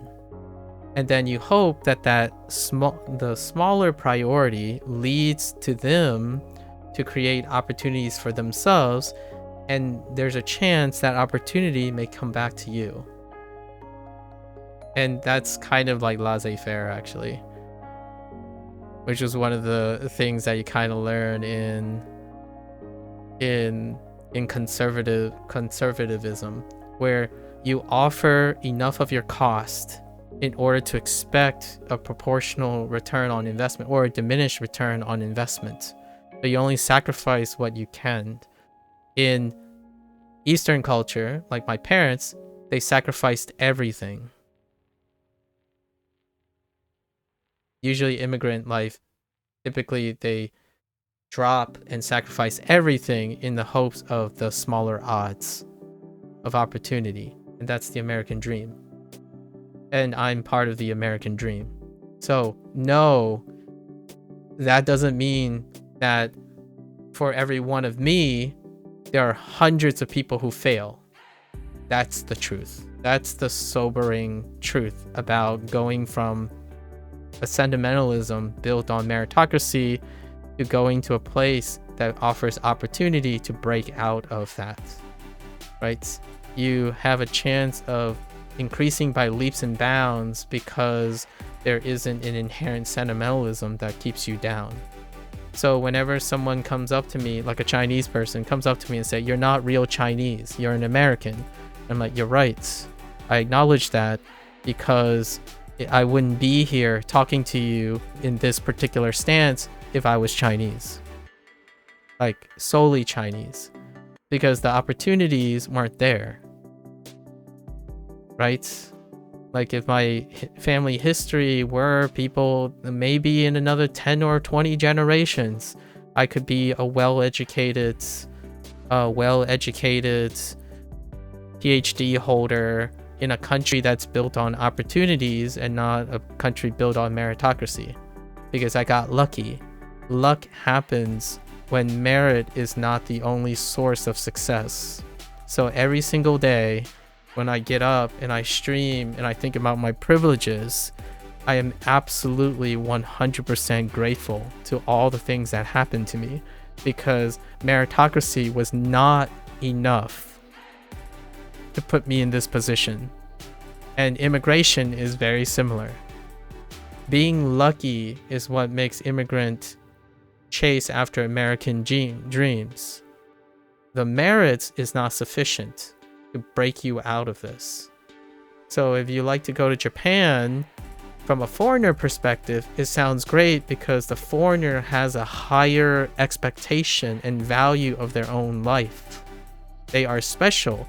And just that, the country that doesn't have sentimentalism built around foreigners, they excuse foreigners. They elevate foreigners in special cases because you're not comparable to them. You are less valuable than a monocultural country. So immigration comes back into the form. You're a foreigner for life until you raise your 2.10 gen. And even then, in a strong monocultural environment, if you don't look like, for example, Japanese, you're still going to be relegated. And that's not a bad or a good thing. It's part of the equation. Sentimentalism, in terms of like financial and status, is very strong in monocultural countries. So when you're a foreigner, you have to make that connection. I think that's one of the dialogues that rarely ever is spoken when people think, oh yeah, I'm gonna go to Japan. It's the best place ever, right? I love Japan. I love the culture in Japan for a whole different reason than I feel a substantial amount of foreigners who spend most of their life in Western culture. Because the things that make Japan awesome, that they like, the cherry-picked parts that they like, are also the same parts that they're going to have cultural adaptation to. They're going to require cultural adaptation. And immigration, financial differences, status, embarrassment, public behavior, how you approach problem solving is going to be different. When the situation, if I were to take, right, Tessa's situation about a trainee, and someone has this mentality, right? It's very appropriate in a westernized place. Now imagine if this person's like, I'm not saying Tessa is this. A lot of times I get acquainted with people who have a westernized mentality in investing in people. And they often has this romantic situation where they're like, oh man, let's go to Japan because Japan is the new opportunity. This mentality, good luck. The idea that you have choice and leverage is coming from my American side. That is something you can use in Western culture. When you go to Japan, what leverage? What choice? You're a foreigner. And you do your best. And if your best is not enough, do better. Because you have a boss who's ahead of you. Seniority. You can't beat seniority. That is merit. And you might be saying, oh, it could also be nepotism. A different type. If you're projecting from a Western, seniority could be like nepotism, but it's not necessarily the same as nepotism. Because seniority, it also means that there was a longer period for meritocracy. And right now, Japan is looking at the quote-unquote economic crisis, right? Or the economic situation. And that deals with ensuring that the younger population has enough merit to build on. And it's not the case because the seniority is king. So whenever you're thinking about opportunities, no, you actually have less opportunities in Japan as a foreigner. There are barely more opportunities for youth compared to old already in reality. But with that comes all the other stuff that makes Japan awesome that you like. In the United States, no. When was the last time an American, like when a 20-year-old, right, comes up to me and talks to me and they find out I'm an American, they have all the rights to talk to me like garbage.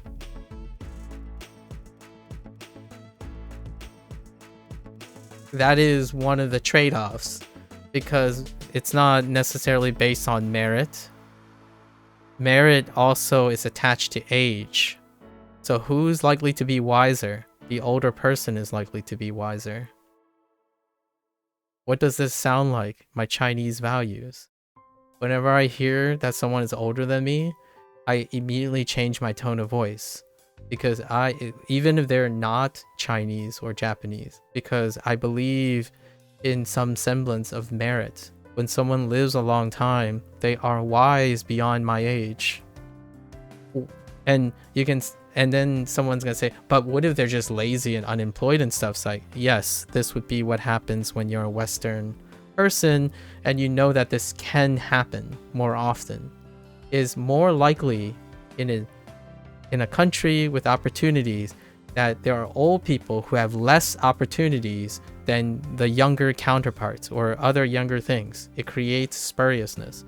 In a country that's built on merit, the odds of someone older having less merit than someone who is younger is unlikely, because it's built on merit.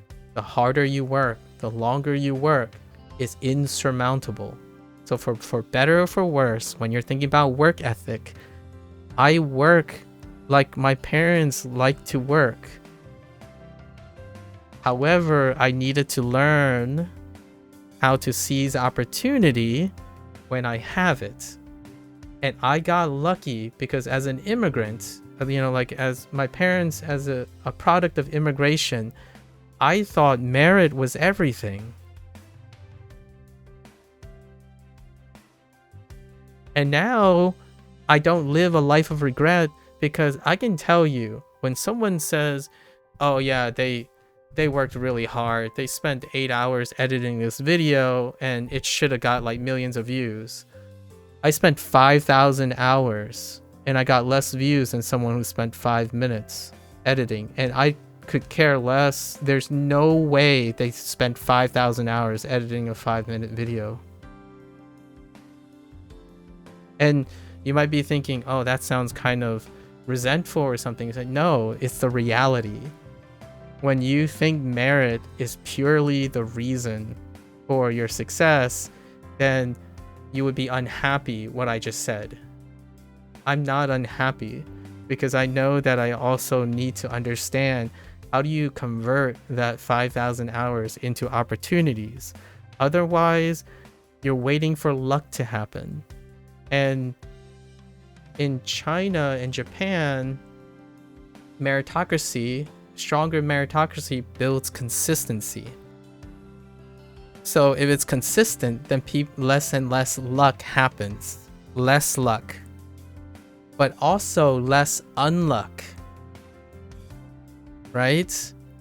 And what, in my opinion, a lot of people cherry pick is they wished there was a system where it's built on merit because they weren't lucky in life, right?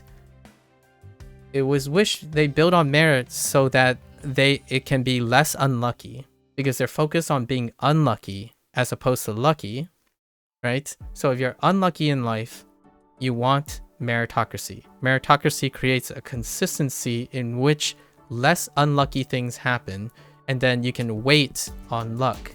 But the problem is, a meritocracy has less luck. There is no luck involved. You have to build your luck.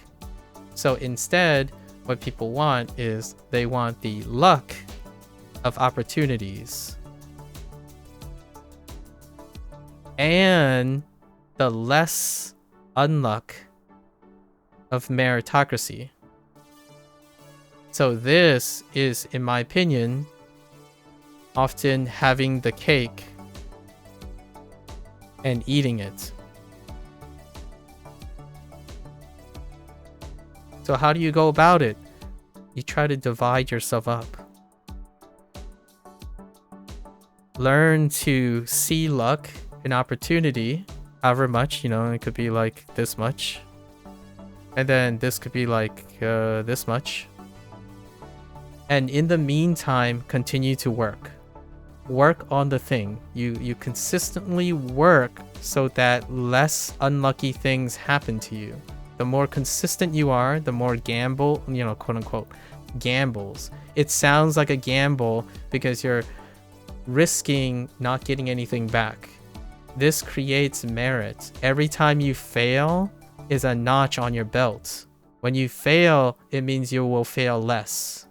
That is the aspect of meritocracy. The more you work, the more consistent you become, so the less unlucky you become, right? But if you're working in a system of opportunities, this might not be enough. You might still continue to be unlucky because people take advantage. They use opportunities to take advantage of meritocracy. So hard workers can still be kept down when someone knows how to take advantage of it with less hard work. So now you have to combine them. When you're working hard, how can you turn that into opportunity?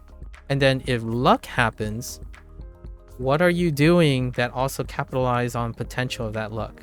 So for me, in the United States, when I'm thinking about stuff, I'm usually thinking about like 70% opportunities and 30% merit.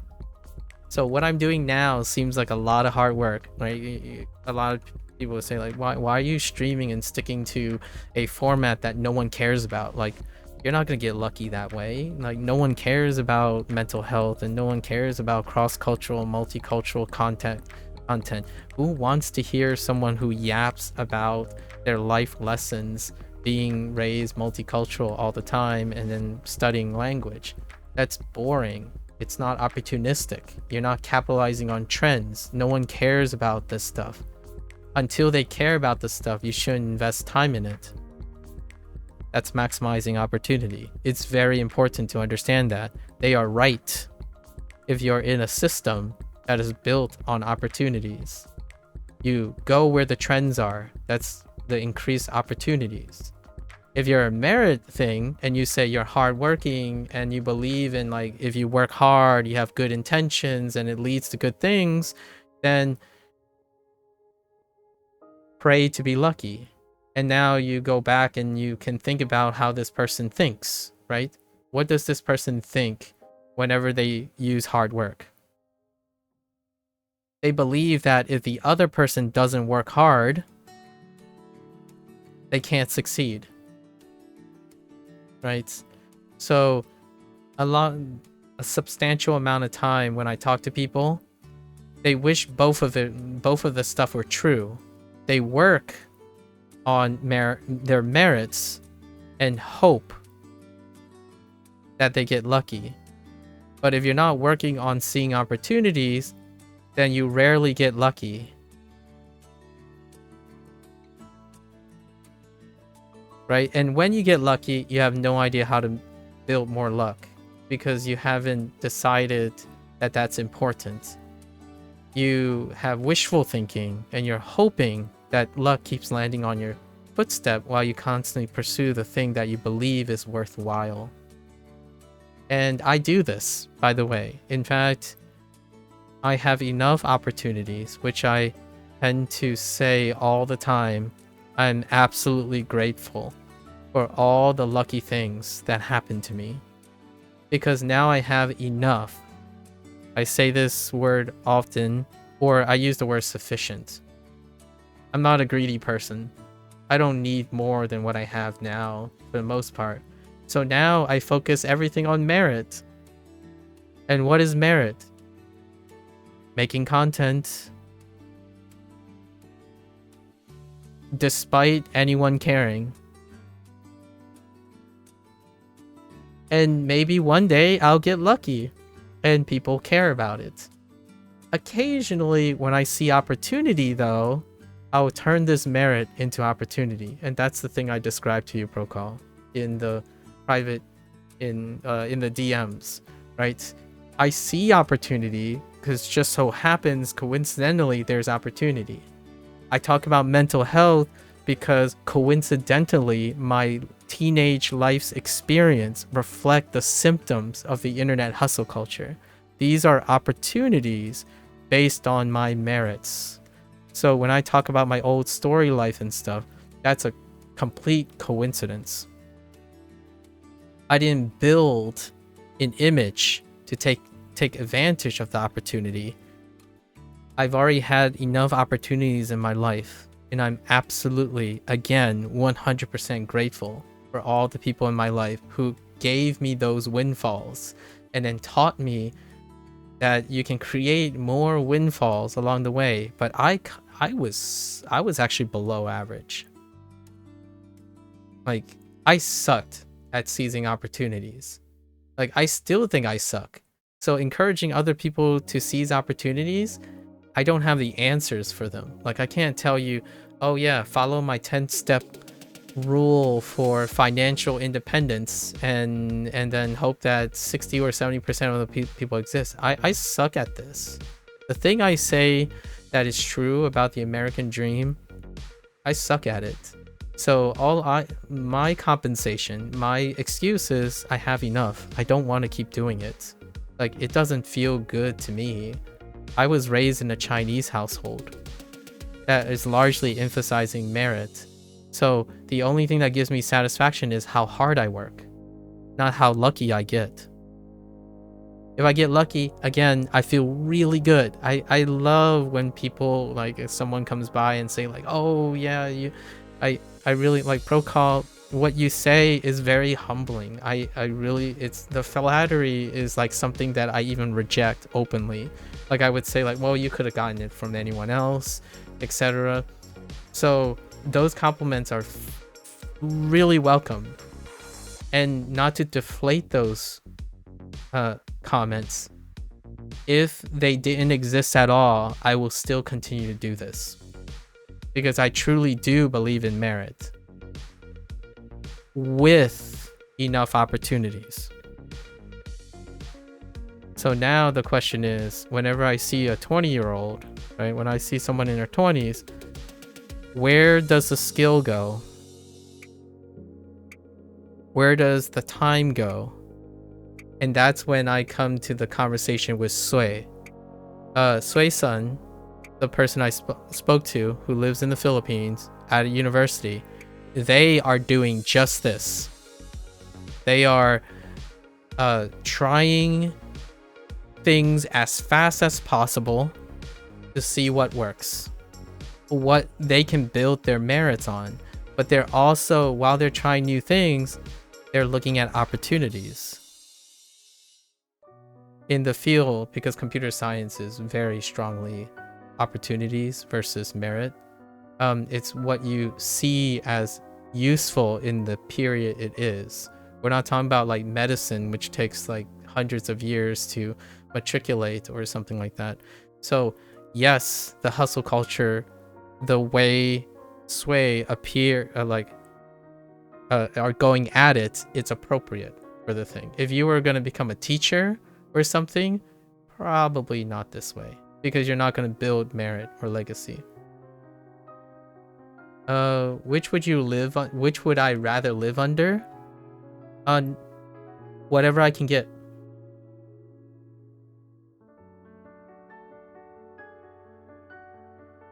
I know it's a cop-out answer, Procall, but when you say which one I'd rather live under, it's like asking someone who wants both to not be okay with either, right? So if I had to move to Japan or move to China, I will say the same about China and Japan, because I don't believe that I would be unable to find happiness. I mean, which would I live under? The ultimate answer would be A plus B. But that would be something somewhat of a utopia. We would be talking about a utopia situation. That is like asking for a paradox to exist. So if I had to pick one, wherever I currently am is fine. I'm currently in the United States, and I embrace the United States. It's what come what may, right? If one day I have to go somewhere else, I would adapt to it. Because life was about adaptation. It wasn't about nepotism. Nepotism, hierarchy, traditionalism. I didn't have these things. Like in its like 1.0 form. I did not have these things in its 1.0 form. I had the 2.0 form, which often contrasts with this. I can't be Chinese. I can't also be whatever people consider American. I can't be a lot of things. So instead of worrying about things I can't control, 2.0 form. So hear me out. If you say which one I would rather live under, if there was a game changer, it would be whichever system would get closer to the current system of 2.0. I don't know enough to know what that will be, because the B system, say it's Japan. Japan is slowly becoming A. So is China. They have to embrace the things that make A in order to offset certain things that A has to offer. And A is starting to adapt things that B is good at in order to offset. But then when they become more B, they're going to go back to A. So it's a paradox. Like, it's a dynamic state. It's not something that can coexist in one system in harmony. So we're talking about like this dream utopia. So whatever the state is of a current system, you understand it and then you do it. Does Americana mean old American culture? I'm talking about the stereotypical Americana. And this is the reason why is if you say old and young, like old and new, when we're talking about immigration or people from a different country or multiculturalism, this stereotype is still new. If you're taking it from the perspective of 3.0 and on, it's an old concept because it already happened.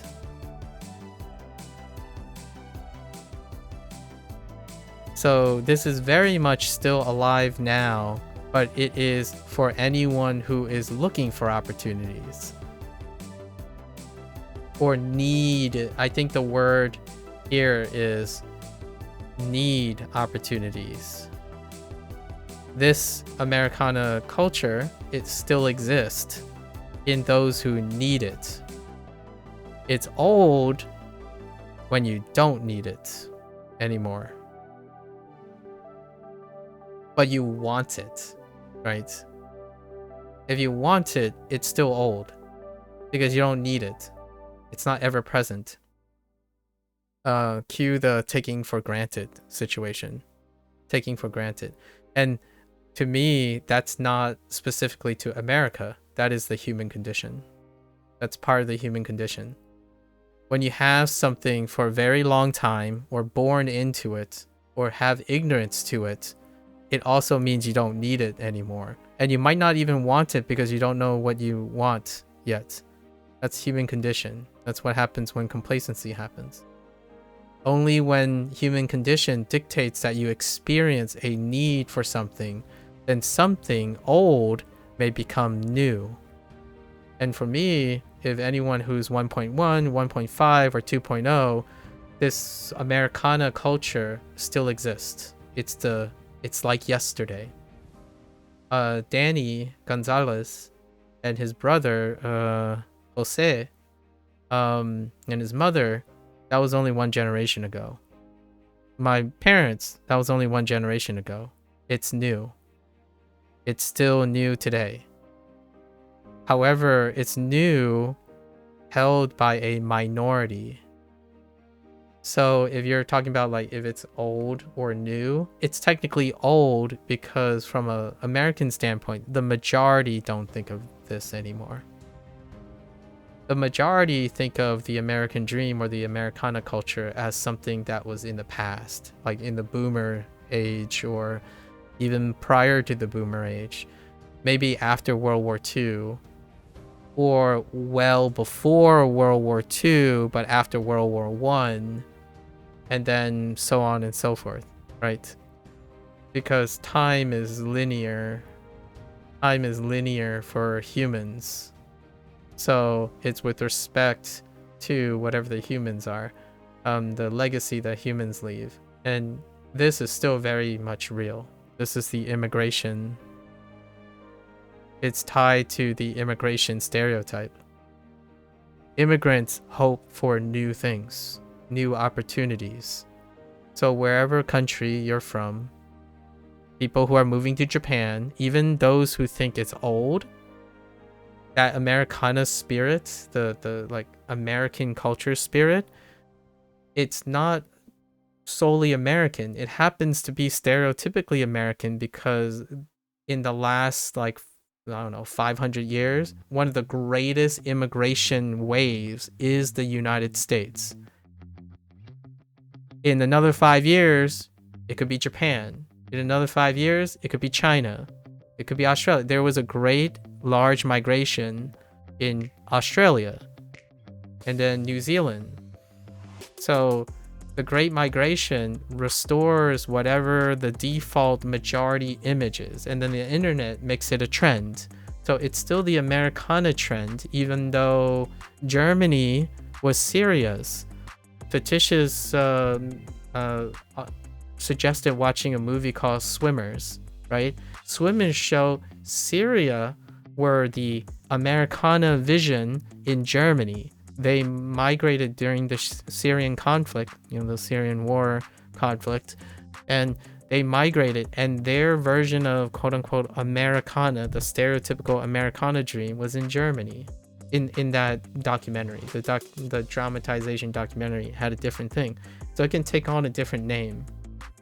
But Americana culture was synonymous with opportunities, a change of environment, something escaping from an old system and into a new system.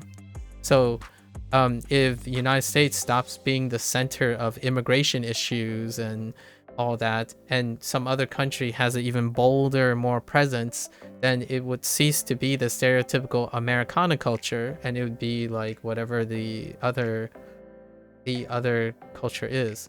By default right now, at least in my opinion, in the grand scheme of my lifetime, the last great migration or immigration, most of those happened in the United States. So then that Americana culture that I'm referring to, right? When you said, does Americana mean old American culture? That's what I'm referring to. The time when the United States was basically proliferated by immigrants, multiple waves of immigrants. First, there were the Puritans and the ones from the British Empire at the time. And then we had the gold rush, and somewhere around the gold rush, when the Asian persuasion immigrated. The United States have one of the longest track records in its very short history of existence as one country that experienced the largest number not consecutive, but the largest isolated events that involve opportunities associated with immigrants. And that's where the stereotype comes from, at least in my opinion, the persistent stereotype. And it continues to be so. Like when someone, when an American says, I really hate the life insurance costs and the tax money and the high cost of healthcare and whatnot here, I want to go to Japan. That's still the American dream. Now it's like artated into Japan. They want to go to Japan and hope for new opportunities in Japan. And it comes with all of your immigration problems. But it's coming, like it's a different context now used for it. It's looking for opportunities. So is opportunities, whenever someone says opportunities is always good, right? When it's always good when you're looking for it. It doesn't come into consideration, appreciation, gratefulness, or even come into play when you don't need opportunities. So I think, to me, the word we're looking for is opportunities. They're irrelevant if you don't need them, because usually people pass on them. They're also irrelevant if you can't see them.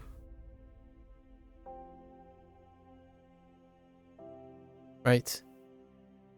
They're always positive, or generally always positive when you need them. And the thing that I typically use instead of saying opportunities in a more emotional way is hope.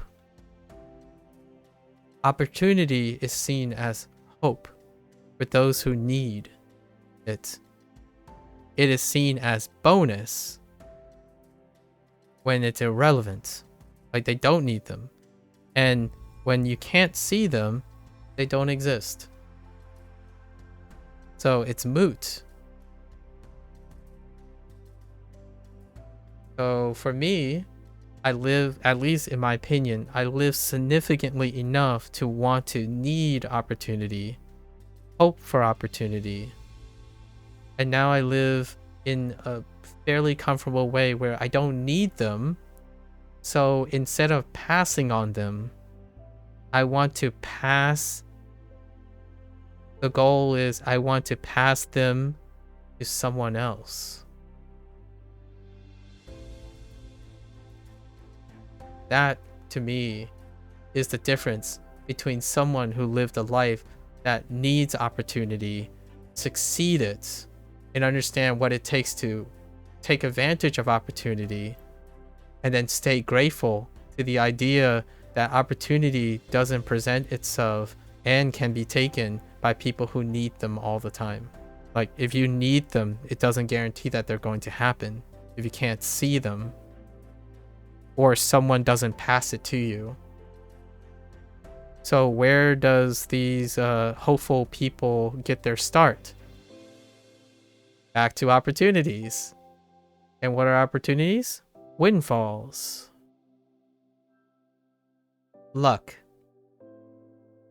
So where would I encourage people to look for opportunities? Look for someone who's passing it. Where someone gives up an opportunity, it's your opportunity to take it from them. It's their loss. They didn't want it. You take it. Right? That's why immigration question is really tough. If you give the opportunity to someone, then that opportunity is not for someone else. The opportunity is gone. Someone has to be selected. So if I am to help or try to encourage someone, I hope that I become someone who can give a windfall and be the luck for them, or encourage them to seize opportunity when someone else didn't.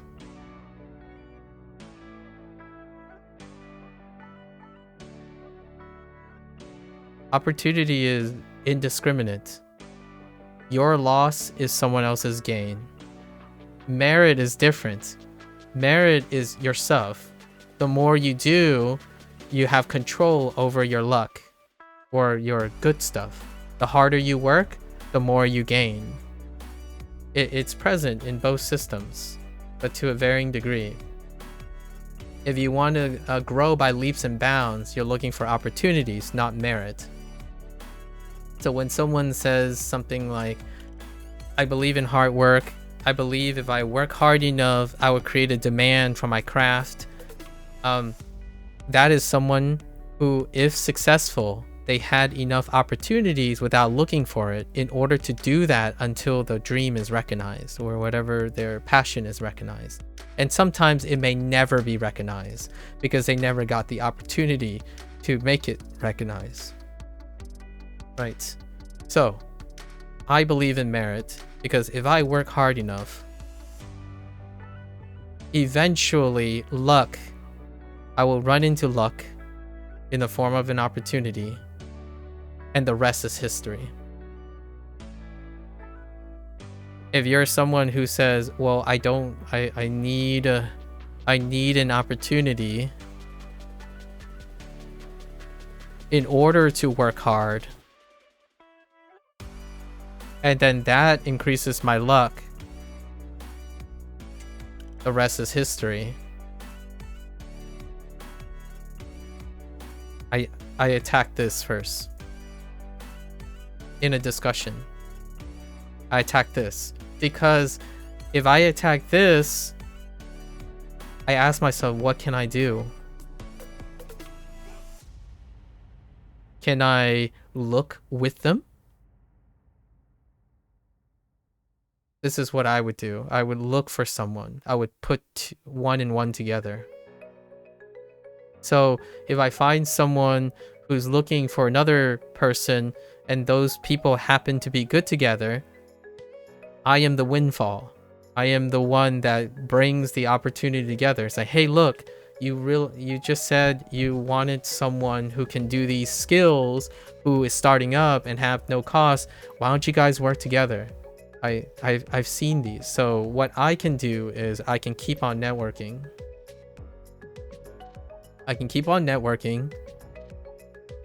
Find lots of people, right? And if so happens that this person is looking for a chance and someone else is also looking for whatever this person's offering, then they got the opportunity that they need, and hopefully it leads to hard work. There's still some luck along the way in order for them to be stable, right?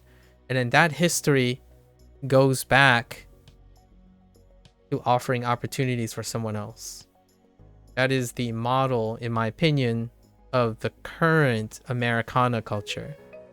You have to be successful yourself, safe, and that also extends to pretty much most Western countries.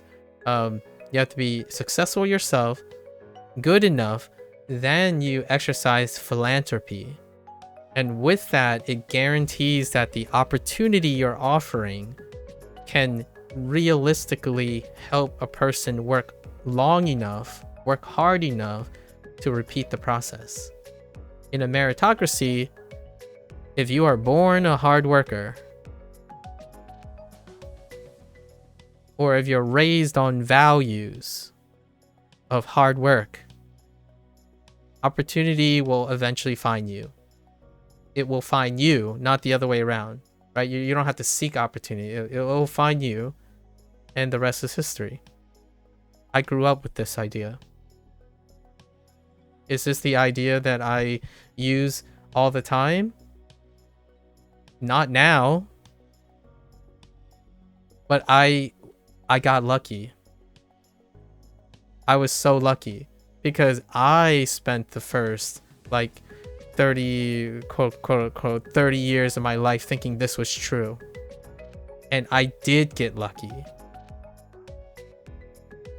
So to me, I feel it would be a little irresponsible of me not to recognize how lucky, to say, oh yeah, study hard, kids. Like, study really, really hard. Get good grades, right? Never pay attention to like anything about yourself and learn how to take opportunities for yourself or work outside of what's prescribed to you in order to get an edge for yourself so that you are better in competitive scenarios than others. And then eventually, somehow, luck is just going to choose you a couple times and then you can become me.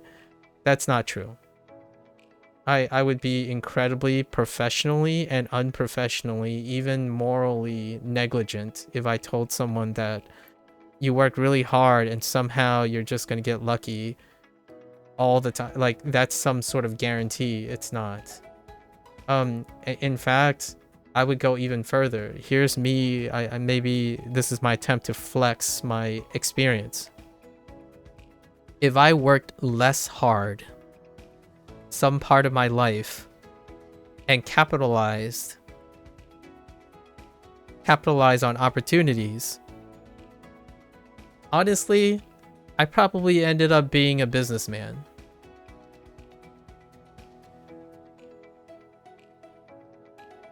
Because some of the ideas that happened in the last 15 years, coincidentally, I was at the ground floor on it. But I didn't. What I did was I continued to pursue merits.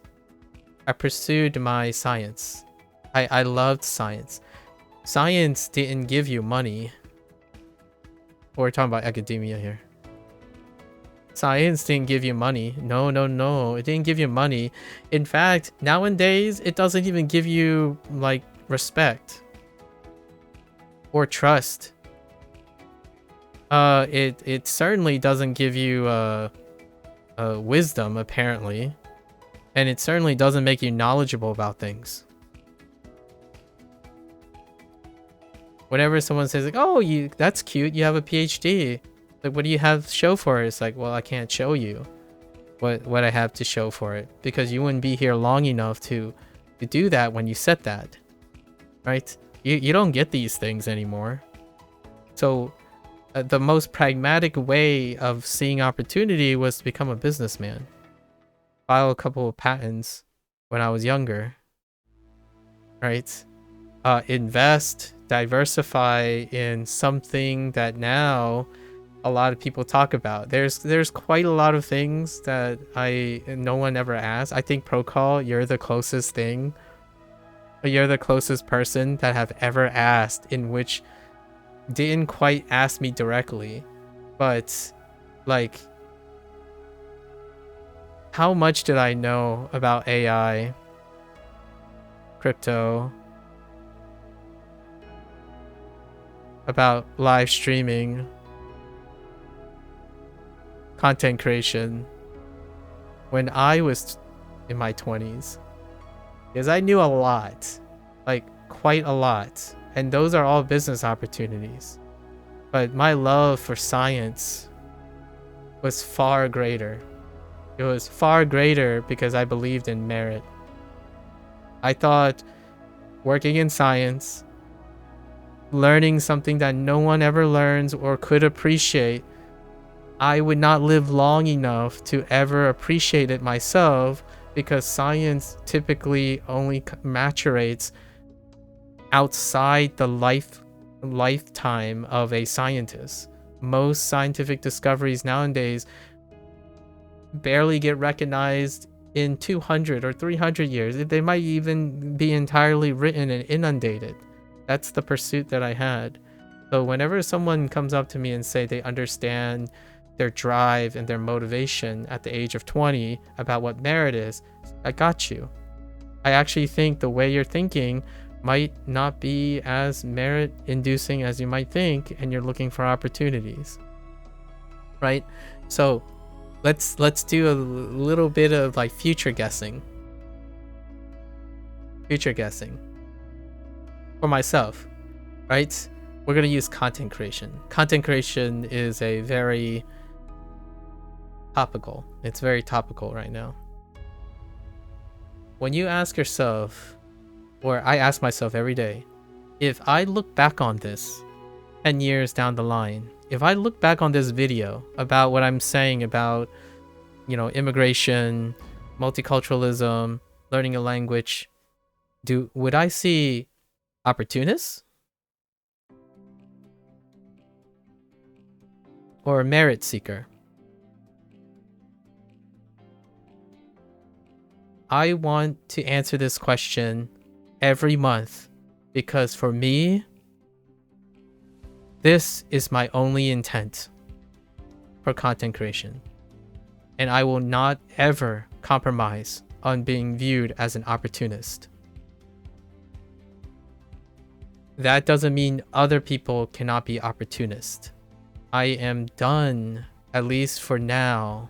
I feel like I am done with being an opportunist because I believe that the opportunities that are offered to me, if I take them, that is less opportunity for others. Because the cost of an opportunity is that someone else does not get it. And I already said I don't really need them. I don't need them. So I will continue to spend the rest of my life, at least for now, right? I can't predict the future. Misfortune can hit me. Like, merit doesn't mean that bad things can't happen. It can happen. Bad things can happen. So it can be down the line, I might be looking for more opportunities because bad things happened. It's just unlikely. It is unlikely to happen now to me. So instead, I spend most of my time bringing opportunities to others. Bring it to others. I don't want opportunity to be squandered. So every opportunity I don't take is squandered because it could be for someone else. So whenever you're talking, right? And what does that mean then? So if someone is sitting here 5 hours talking to me,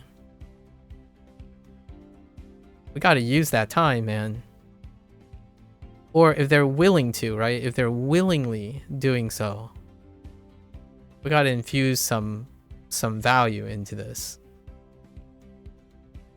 Ain't no time for pleasantries. It's kind of funny because there was a video that I linked in the Discord about the etymology nerd guy talking about the layers of communication. Like you want to get to the inner layer, right, from the outer layer, and that's what I do all the time. I try to go here, and I at least try to leapfrog into the 4th layer or the 5th layer immediately, because that's where I can start putting value into the things we say and the things we share. Largely because I don't think of it as I think of it as an opportunity and a privilege. Talking to people now in a willingly open-minded way.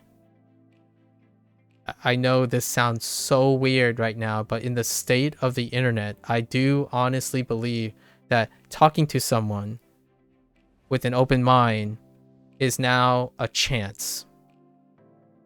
It's luck on which you can use merit to enrich for. So how do I enrich for this luck? I talk about mental health. I talk about multiculturalism, immigration, content creation. So I still try to increase the luck despite not doing something that is trendy. I can talk about trendy things, right? And that pretty much summarizes the current state of mind that I have. And yeah, I wanted to integrate it back into immigration. So pretty much all the people that I've talked to in the past week, I believe all the topics are covered. Like I covered all the topics that I've digressed about in the past week, right? Ever grateful.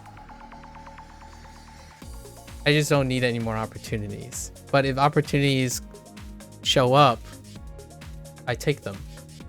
And remember that this might be a little bit of a down point. People who need opportunities always think it's positive, right? I have a meta for you.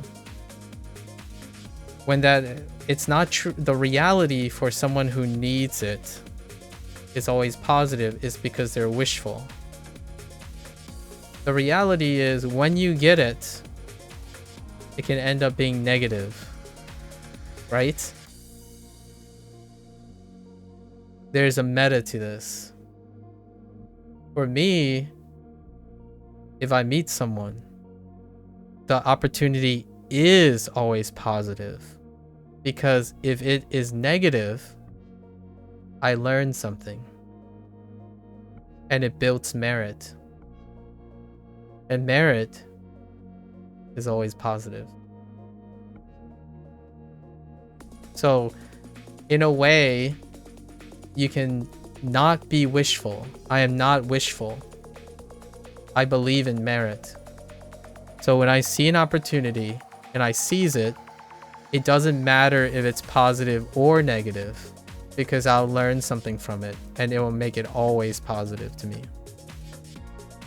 Merit is the game changer. So when you have both, right? That's what I mean by having both. If you can appreciate merit and you can appreciate opportunity, then when an event happens and you say it depends. Well, yeah, it does depend. The thing is, the outcome will still be positive. It does depend though. Is it an opportunity? Like if I talk to someone and they just say, you suck, and I hate, I hate language learning. Learning lesson. What can I learn from it? I can use it as a story to tell other people what happens. When I was using Duolingo, for example, which is the other topic that I raised with Sui-san. Duolingo, when I was talking as a counter argument, it was every one of this. You suck. Hate language learning. Duolingo is garbage. Duolingo is trash. Well, those are the people that I had the opportunity to talk to. And then you might be thinking, oh, is that a positive thing? Well, notoriously, most people say, like, if the thing you're doing is garbage, it's usually a negative thing. But instead of thinking of it as a negative thing, it's like, what can I learn? I learned all the counter arguments. I learned what they're going to say, when they're going to say it, how they're going to say it. And it's going to make me stronger at my merit, at arguing and talking about it and debating and maybe showing them that it's the journey, not the destination. So I'm prepared for that. And merit speaks for itself. It doesn't need opportunities or luck to demonstrate that you know what you're talking about. So when someone comes up to me and say, well, I did something and it failed. I'm going to do it again and it might succeed. This is opportunity seeking without merit. How can you demonstrate to me through conversation that, and it might sound bad or good, but remember that you need opportunity in an environment that I think a lot of people are in right now on the internet. You need opportunity to build merit.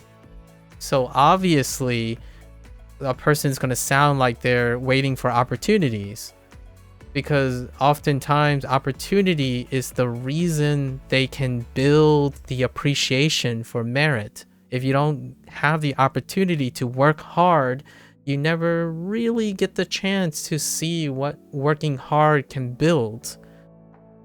So for myself, I spent most of my life building. In fact, 7 years ago was the first time, the first stream I had on Twitch was the first time I engaged in opportunity seeking. Like actively engage in opportunity seeking. And what did I learn? Merit sucks. Merit doesn't get you anything. in content creation. You need enough opportunities in order for your merit to be successful. If you do not get discovered, right? Discovery is luck. If you do not get discovered and you're not trending, you don't do trendy things, you don't sacrifice your own principles of merit in order to get discovered, then your merit can't speak for itself. No one sees it. You're not discovered. You have no merit. And I went into it exactly that. I didn't work on opportunities. But of course, I've already kind of hinted to Procall in DMs that I'm kind of doing that now, but it takes me a very long time to build enough merit, right? And what is merit for me? Well, I wasn't a streamer, right? So the reason is merit is really great. It requires time. Delta T. Was I a streamer before? Like 7 years ago, if we were grinding 7 years ago, what do I have to show for it? Nothing. At the moment, because Twitch deletes their VODs, right? So then I worked on my craft, on merit, right? On merit alone. And then 2 years ago, I decided let's go and store all this stuff on YouTube. Right? Now my merit starts building. This is legacy. So how much is 2 years time? I spent over 5,000 hours. So now the question is opportunity going to present itself for me to capitalize on the merit that already exists, all my hard work? And if it does, then we'll talk about this in the coming years. We'll talk about this 5 years down the line. And I already have a plan on how to take this opportunity to generate new opportunities. And my goal is always have been to generate opportunities for others. Because I don't need them anymore. I don't need opportunities. In order to keep myself appreciating what opportunities can do, I need to make it so that they are actualizable. I don't want to sit comfortably in my ivory tower and not work hard for a cause. So if opportunity presents themselves and I can use the merit that I'm selfishly producing, if you're going for a merit approach, this is a selfish approach. Selfish approach means you have enough resources.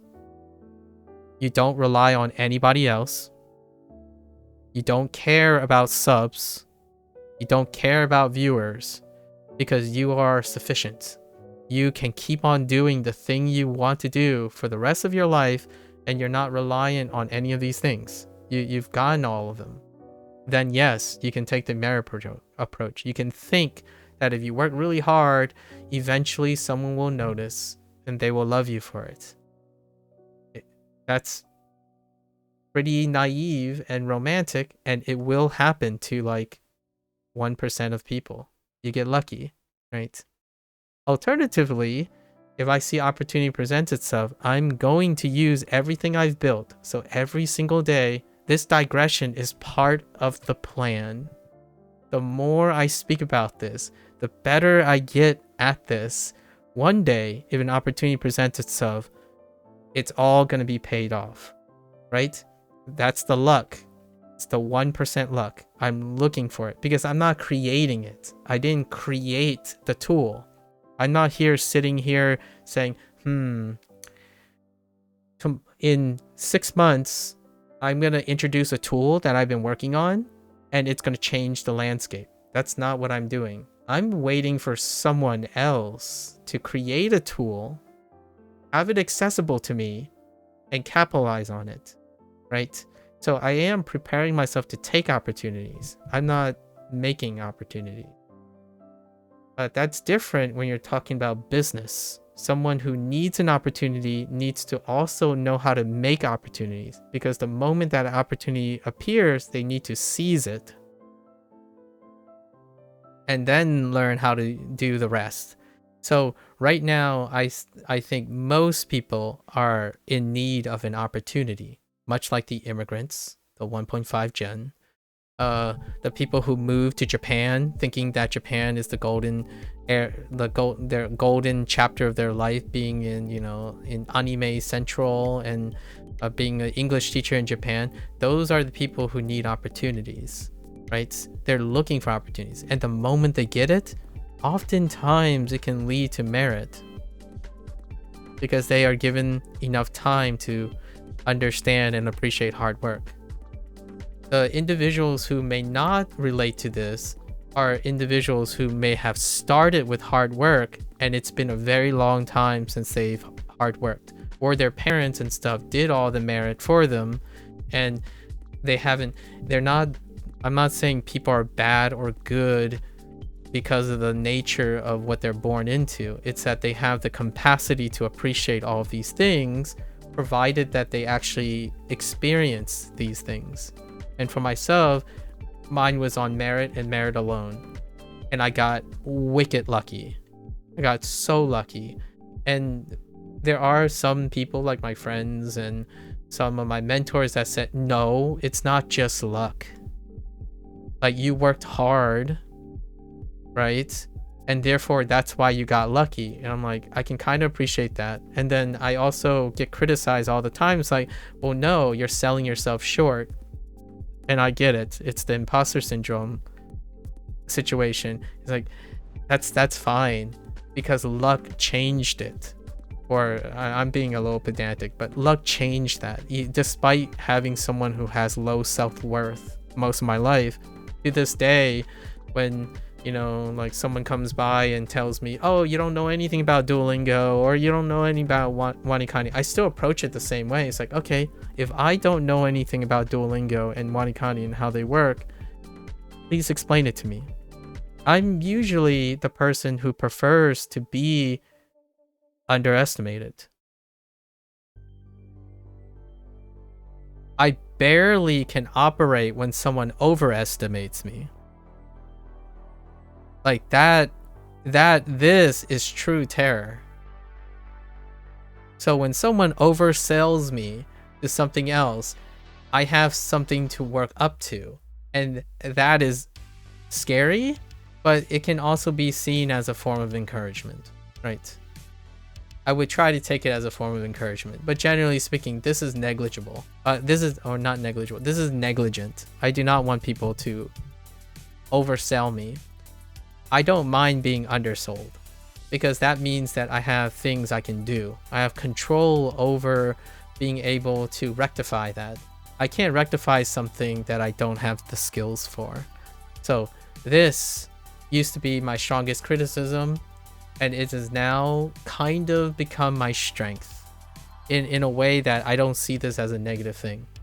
I think it makes me feel like emotions that I don't really like, right? Whenever someone says, oh yeah, they have a low sense of self-worth, I'm like, I'm there with you, and it's never gonna go away.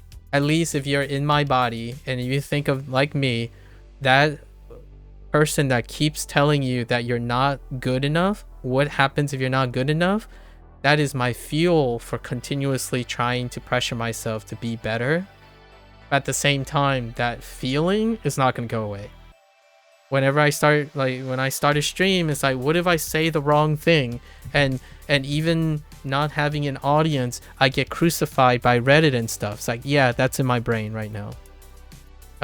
What if I say something about my education and I said something incorrect about viruses and I get mocked because my PhD might be fake or something? That's still in my head, right? All of that is going to exist, in my opinion, for as long as you're going to be on the internet and you have a point of comparison, or you're trying to rationally or irrationally have a point of comparison. That has never stopped me. At least I don't let it try to stop me. But imposter syndrome is, if this is something that you think happens to you every single time you go and start something, or you think you're going to start something, I empathize with that.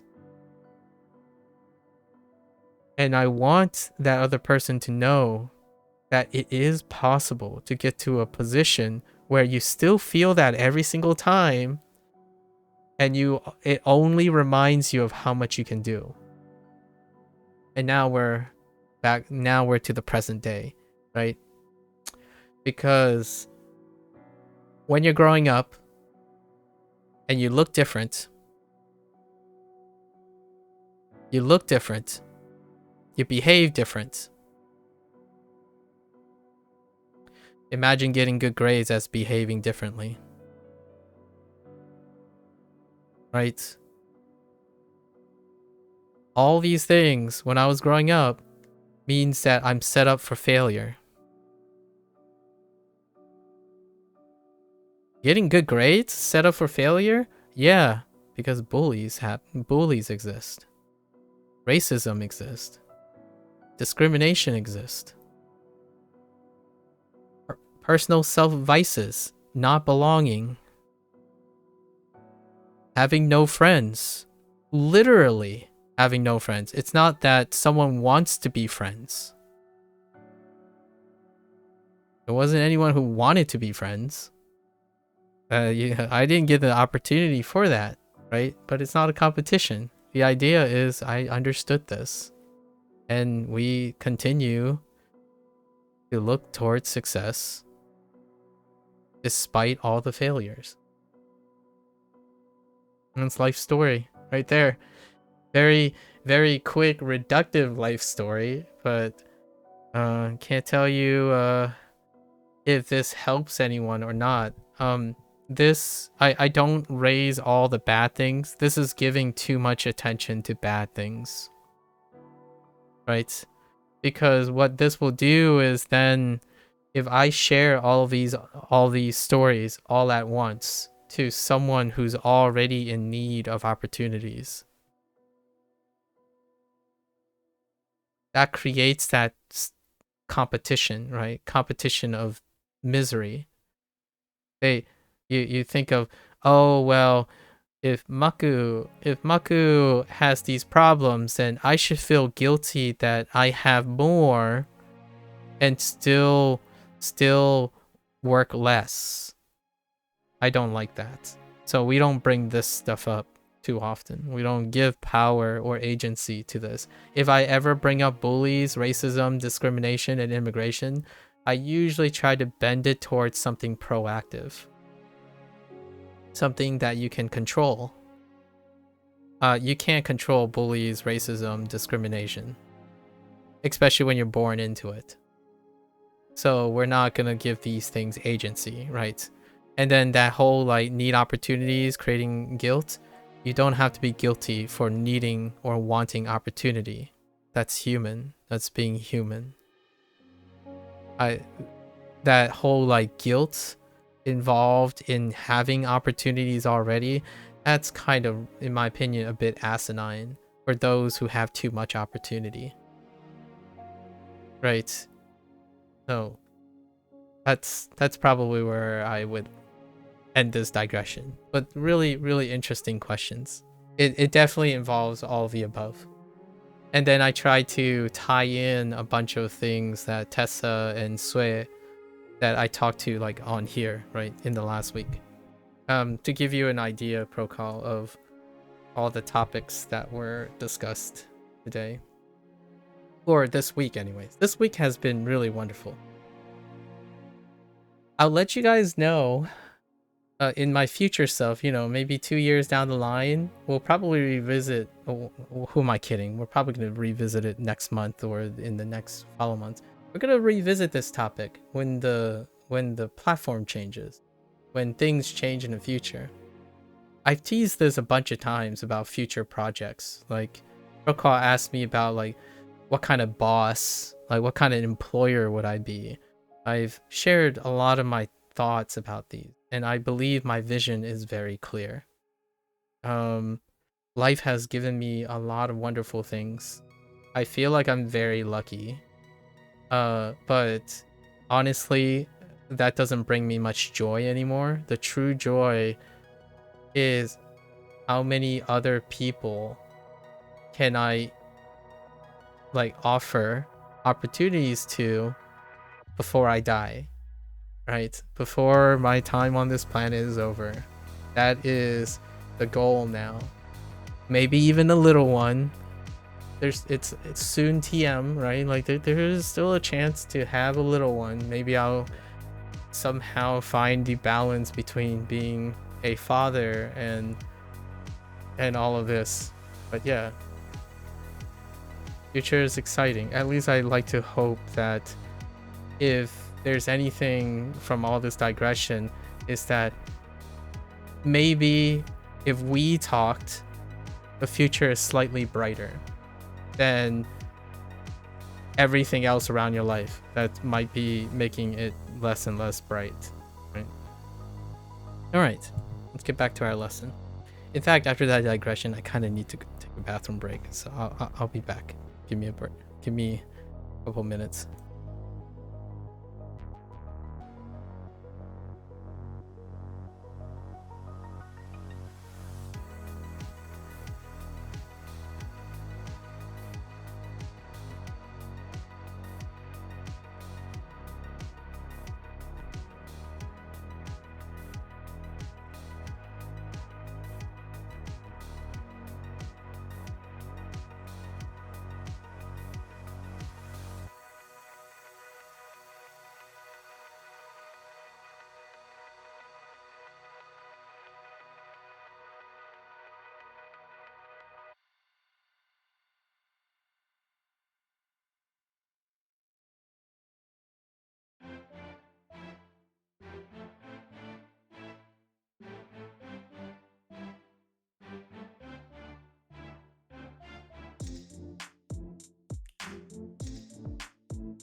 Okie dokie.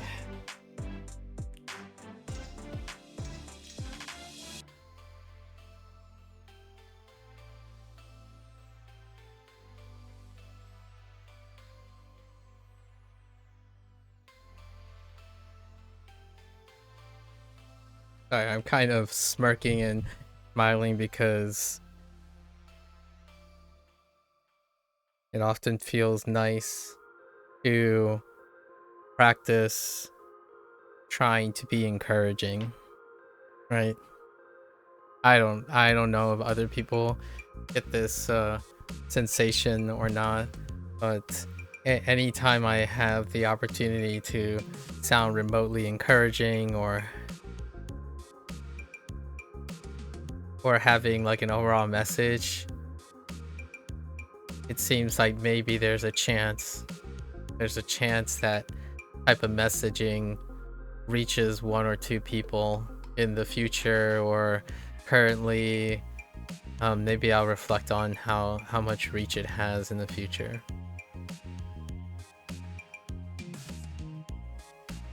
It's nice, to me, it's contagious to spread hopeful, wishful thinking despite it all, right?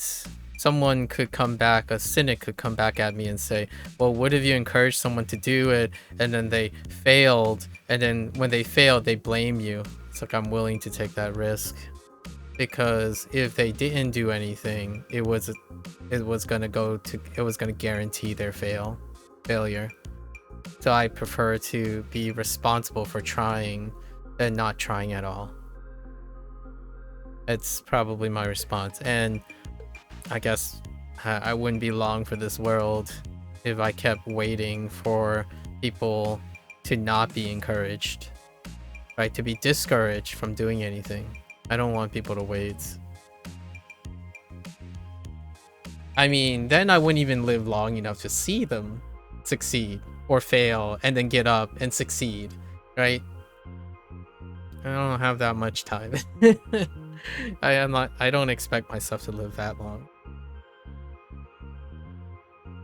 I think when good things happen and in large volumes, it kind of has this ripple effect of making other good things happen and more ripple effects. It's romantic to think that it can all start with one person, then 2, then 4, then 8, to balance out, you know, to play the balancing game. It's not going to change the world. It's not going to create a utopia. At least it's a drop that will reinforce somewhat of the hyper sadness and deterministic nihilism that I've encountered in the last 7 years. I rarely get it from my colleagues, so my colleagues are a whole different breed prior to spending most of my time interacting with people online. Rarely.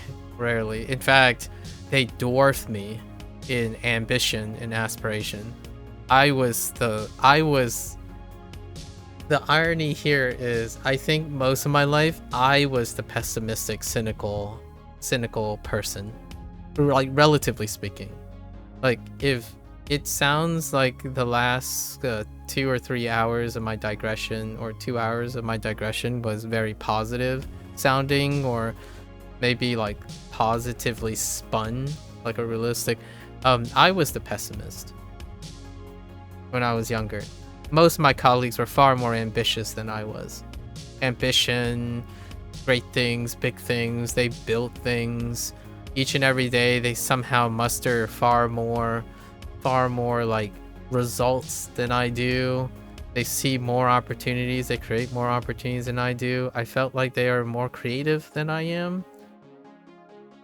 Like, if that sounds like someone who lacks self-worth, yeah, it pretty much was. When you spend your life on the back foot, you kind of start to get used to it. I didn't accept it, though. I think that's a big difference. One of the biggest differences. I didn't accept it. I fought it. You can easily come to the terms and compromise and settle. I did not settle. And I don't think that's the majority of people. I think the majority of people settle.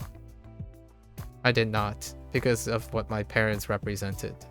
My parents did not instill those values in me. We didn't settle. We worked harder, even harder. And despite all of it, I wouldn't honestly ever tell someone that all that hard work paid off. It was hard work and luck that paid off. So, but there are other ways, of which I did not do when I was younger. I didn't look for opportunities or luck. I believed in my hard work, and luck found me, right? That's the 1%er, at least in the state of the internet anyways. If you're looking for opportunities on the internet, that's not the case. You have to generate luck. You have to generate opportunities.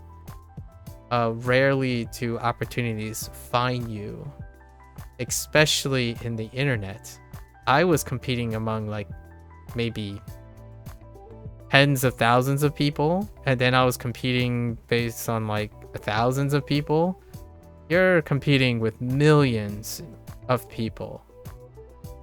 So finding how to create your opportunity or generating opportunity consistently would go a long way to offering the opportunity to create merit, to generate merit, right? I think college was a great way to generate merit while waiting for an opportunity. And that's what I fought for, right? Or quote unquote fought for. That's what I strived for. I did everything to spend all my borrowed time to generate merit. And then when I got out, there is still a rate limiting step. I had to get lucky. I still think that the people who took their chance on me, it was just that. They took a chance. Because on resume and interview, I don't think I was that stellarly different. It was my merit that kind of gave me an edge. It gave me a foothold into it. Like, oh yeah, I remember telling myself this when I was younger. It's like, oh yeah, I spent 2 extra years in the laboratory. Yeah, but there were kids who already had 2 years of laboratory experience before they even graduated college. And yet they chose me. So I convinced myself, and I still haven't ever asked them. It might have been my experience that spoke for it. The way I expressed my experience in interviews and stuff that is not seen on a resume that made the difference, right? Because my resume was not impressive. It was very not impressive. Straight A's from a straight A from a typical high school, a public high school, and like a 4.0 from a college that isn't really that known because it's like a local college. And then you have someone else who also have straight A's from a high school, but it's like a major metropolitan private academy, and they graduated straight A's from an Ivy League school, That's the type of background that I lived in most of my life. I think here's the really interesting contrast. The only time that I thought I had more than my peers was when I was less poor in opportunities than everyone around me. And immediately when that was the case, my parents strive for more. We immediately moved to an environment in which everyone had more than us. And then that's when we get going. And the moment I had more than other people, we go into another environment in which they have more than us. Or more than me now. And then again, and again. In the last 7 years, because we've already passed 7 years, by the way, it's our 7-year anniversary on Twitch was 2 weeks ago, I think, somewhat 2 weeks ago. I still am playing the same game where 7 years and I only started recording 2 years ago. That's not enough. Not enough. What do I have to show for the 5 missing years on Twitch? I can tell you that I can read, quote unquote, that whole thing where when someone comes by and they're gonna talk to me, I would say I have a winning track record on how to lead the conversation immediately. That's what 5 years of Twitch helped me with. It's the experience. You can't write this. Everyone, people are gonna say, but it depends on the person. It depends. I know it does. It's like, but there's a lot of things it depends on. I know it does. However, if you do it day in and day out, you can at least get a large amount of what it depends on. So it's not about being 100% a perfectionist and predicting people's behavior or reading their mind, so to speak. It's how consistent you are over time because you accrued a lot of experience. So those were the 5 years that are lost to the ether because Twitch is, a platform that doesn't value legacy or merit. I know how that sounds. Yeah, Twitch is not a merit system. YouTube is more of a merit system than Twitch. there's legacy in YouTube. Twitch is an opportunity generator. When you have opportunities, Twitch will spiral you into the stratosphere. YouTube focuses on meritocracy. Still an opportunity generator though. Like YouTube, like it's still more opportunity, but it's more merit than Twitch, right? And the only way I can ever share with you what happened in the 5 years of Twitch, that is not the 2 years after those 5 years, you know, when the 2 most recent years, we have evidence on YouTube now. We'll see. It's still there though. The 5 years aren't lost.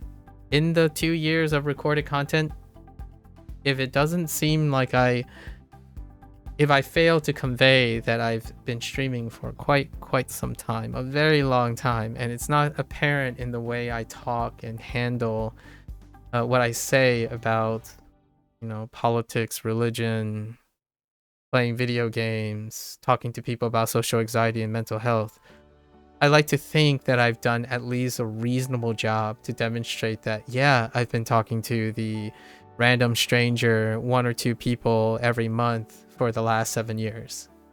Sometimes there were periods where there were 50 or so people. That was chaotic. Very chaotic. It was a windfall, and I was not prepared for it.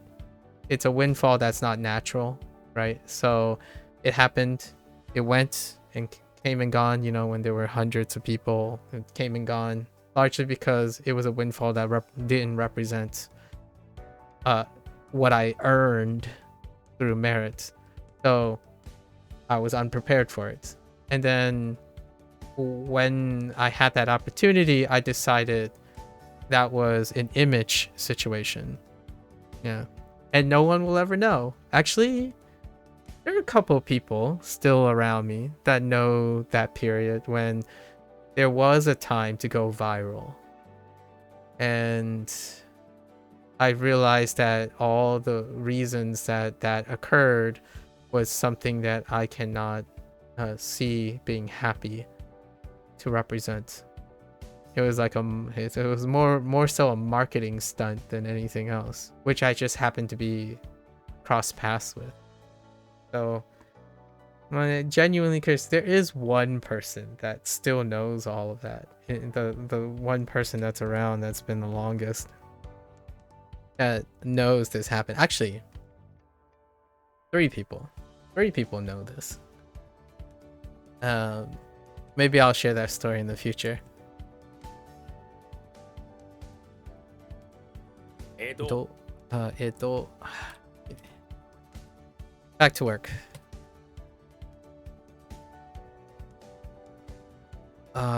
Empty?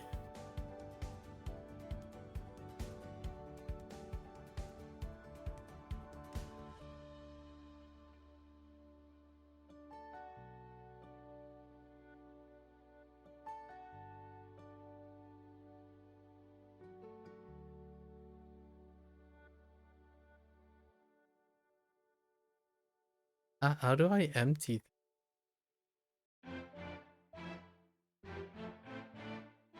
It's not 2, no, right?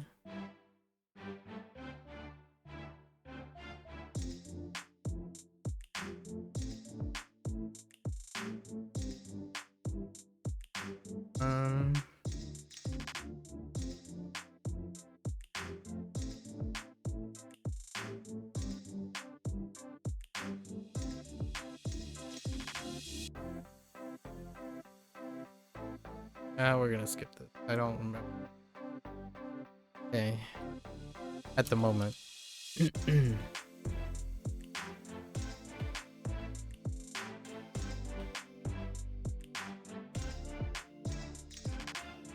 強烈 Oh, that's 文章 intro.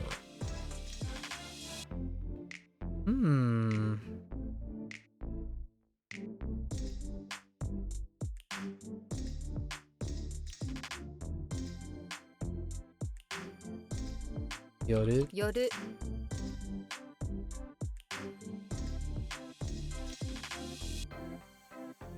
夜 野球 Yaku. 追いつく。追いつく。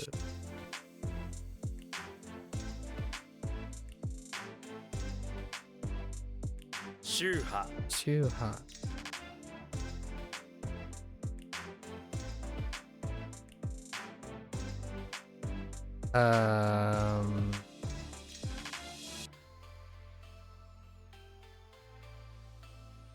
前回前回。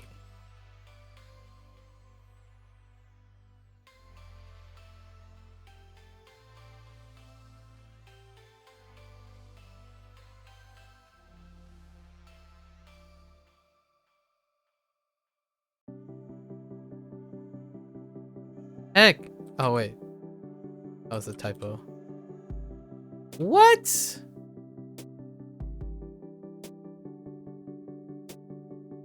It doesn't use Matsuri. Maybe I know it's Jitsu.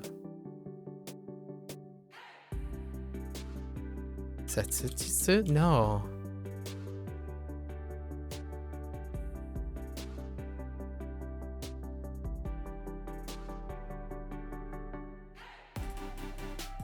Oh wait.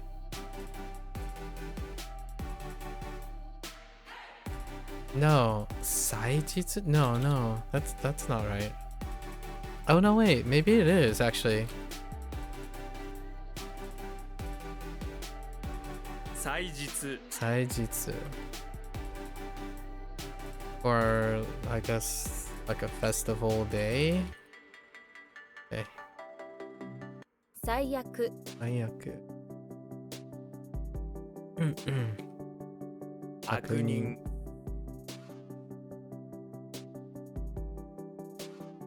What? Oh.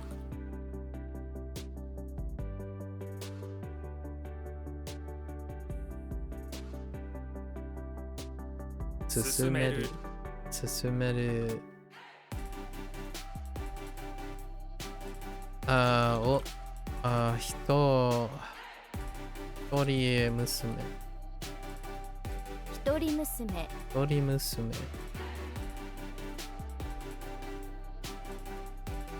宗教。宗教。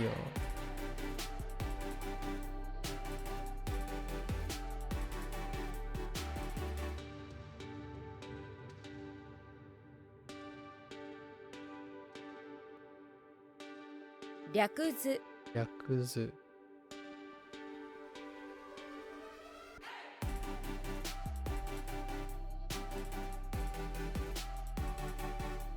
受ける。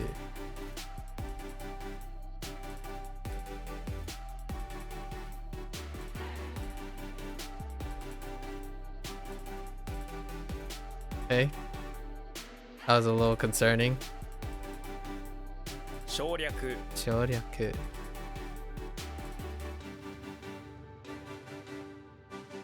Ah! What?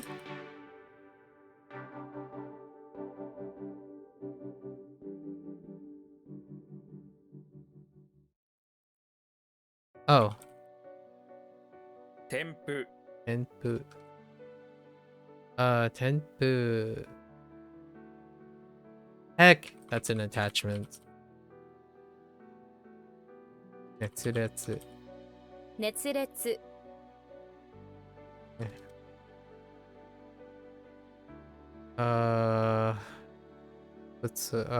いい。植物。植物植物。僕。僕僕。Oh, it's top actually. 僕。Okay. 略語略語。略語。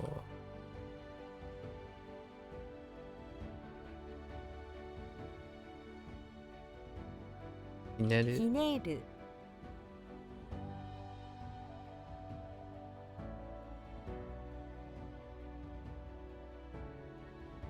Mm-hmm.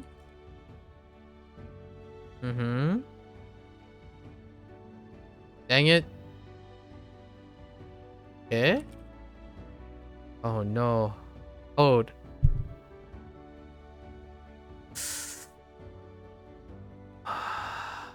This is arrange. right?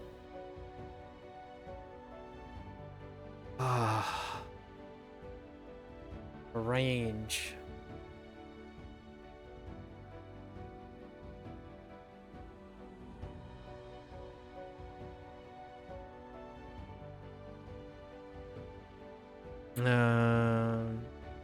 네.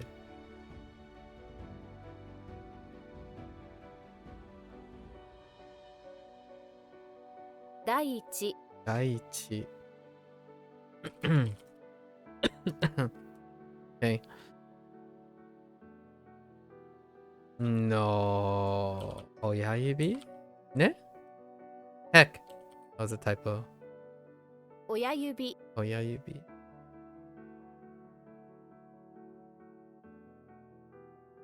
大略 다이략. 다이략. Okay.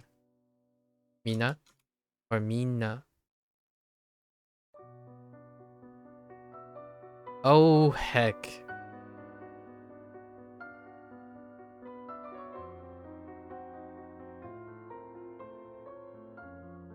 Raise? Like soda? Sodateru? 育てる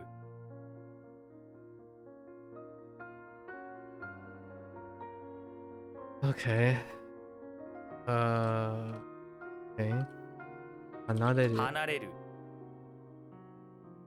Or to be released.「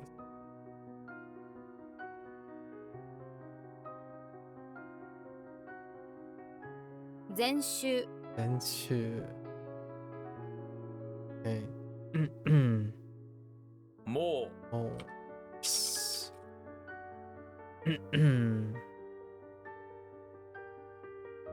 Excuse me. I had to cough. Um. 添える Soeru.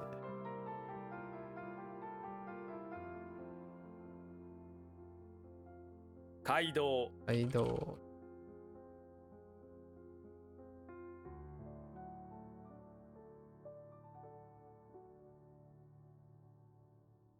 Heck.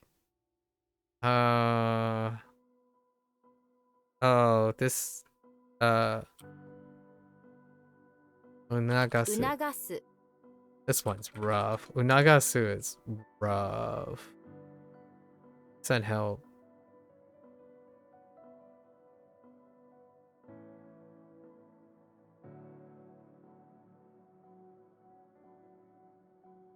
Koku Koku.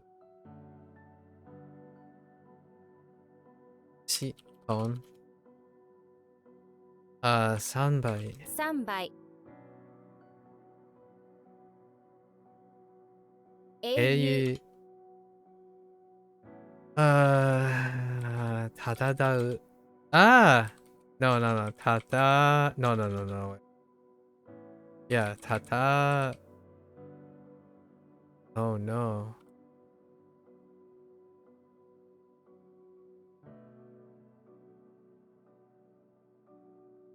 Tata something. Oh no.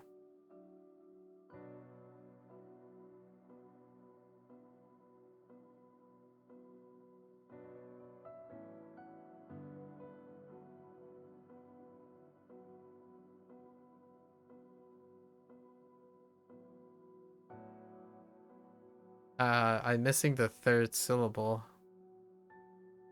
Or the third sound.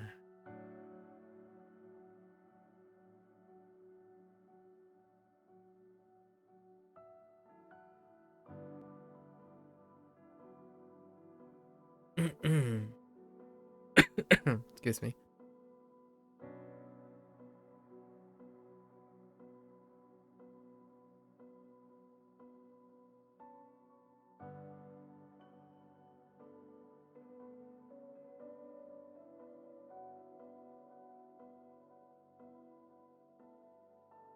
Dang you. Dang you, memory.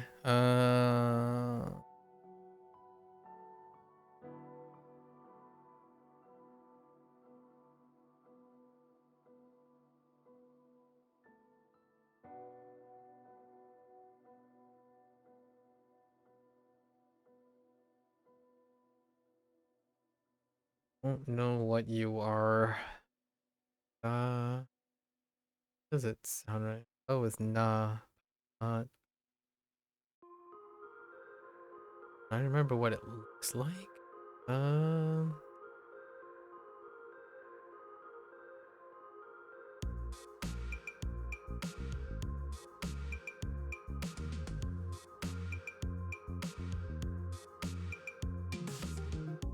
It's definitely the right? So tadasa? No. Tadana. Tadakau. 戦う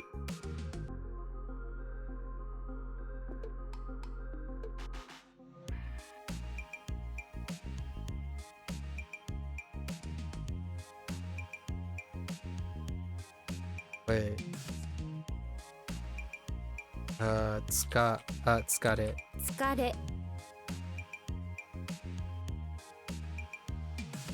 Or I guess fatigue.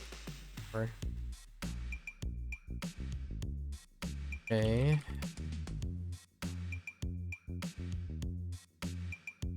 左利き Darikiki.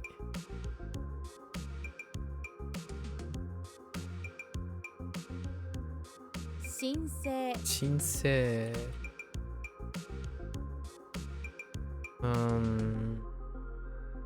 主催 Chisai.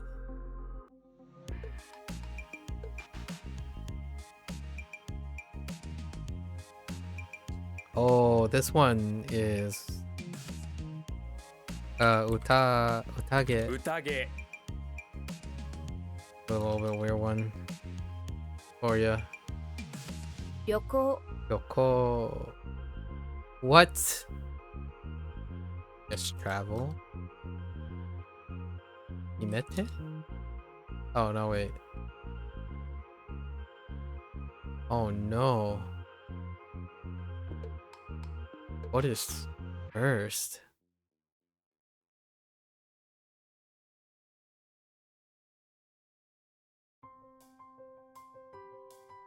What incarnation?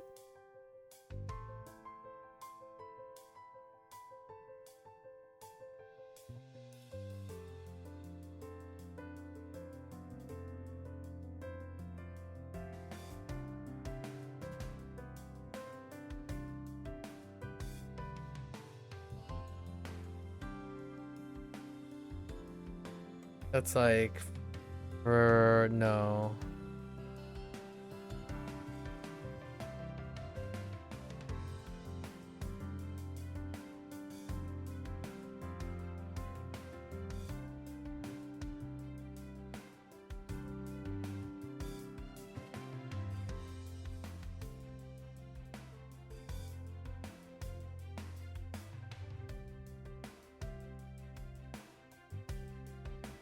Something about a shoal.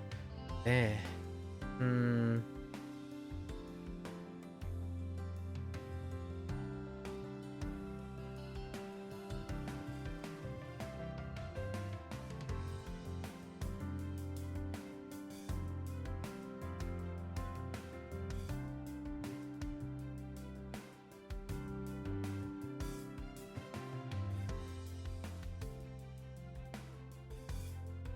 I don't know.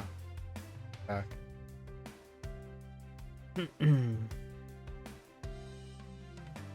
催告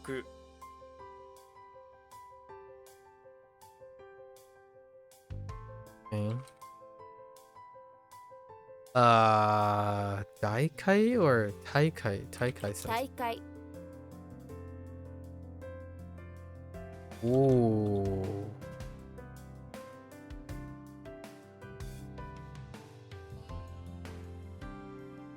What the? Oh, kamikaze. 神風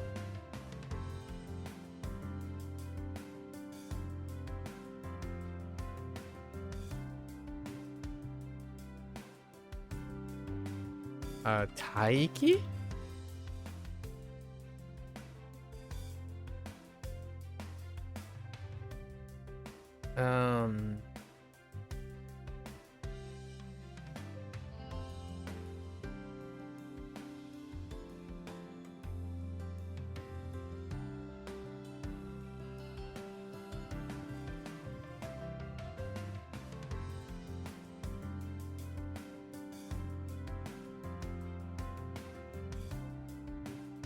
What the?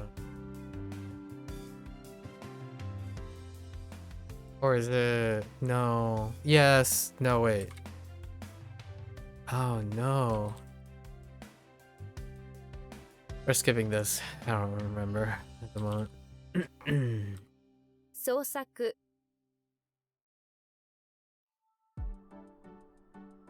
娘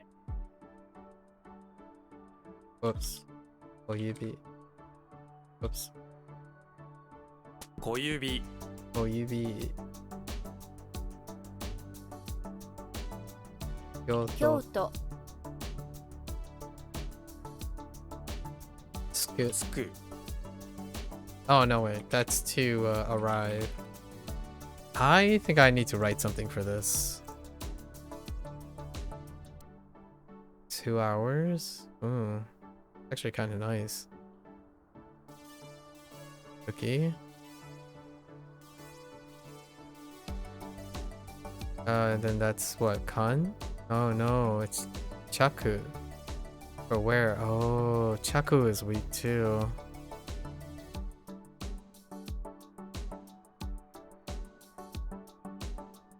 Maybe like the Chaku Odo.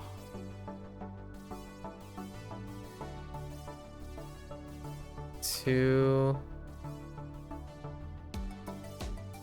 cookies in 2 hours. 2 cookies arrive.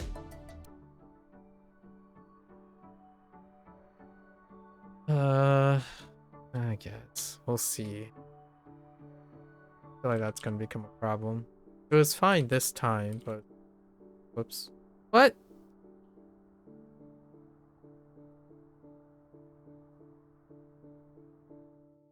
Heck. 期待 Expectations? Or expectation? 回 Kai is Kai. Daichi. E. 第1位 Daichi. Sorry. I guess first? Or like first class? Or first rank? 詰める Idiot.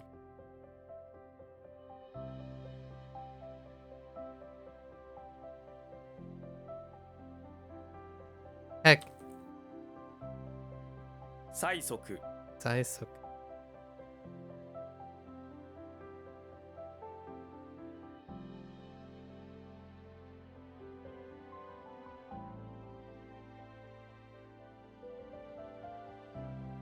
Urge to. Oh no, this is Whoa, is this solicitation? Urge and sponsor? No, it's just urge. Fine. Oh boy. Minato. 港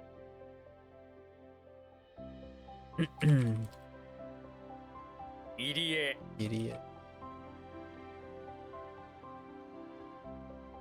東海 Okay. Atsui. 熱い Doyu suru. 共有する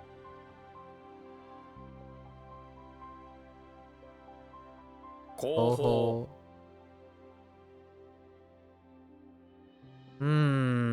Toai. No.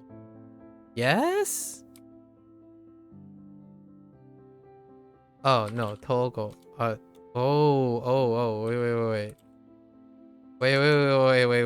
Wait.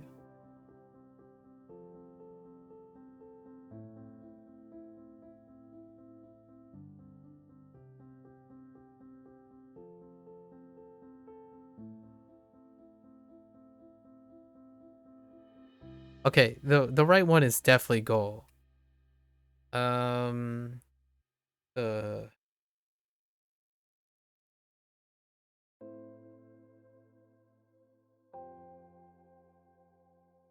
Something's different about the left. Ooh, no.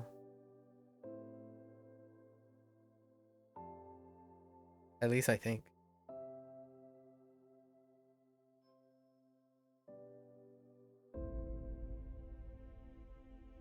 How are you different?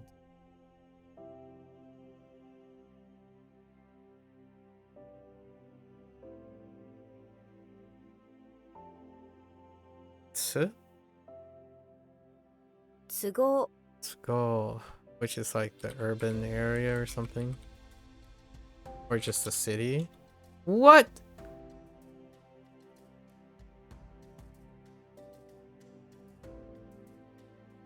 No, wait. Suit? Oh no, Tsugo is. Oh, I remember this. Oh. Like you go where you please, so like one's convenience. We need help on this. I need to write something. So it's oh right, yeah. And then go. Okay. Go.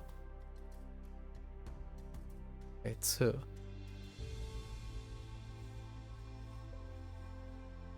We can still use go. And then two. Gotta link it up with oh. E.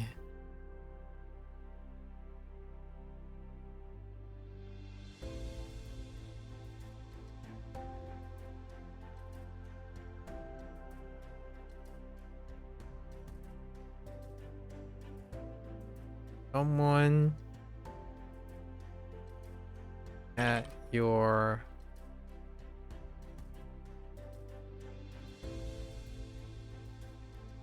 I don't know, people at one's convenience is kind of hard actually. At one's convenience.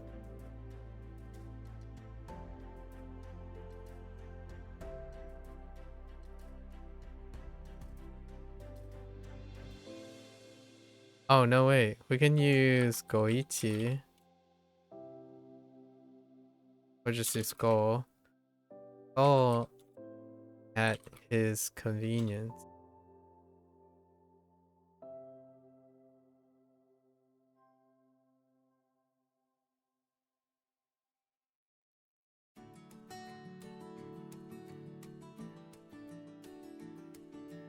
Joined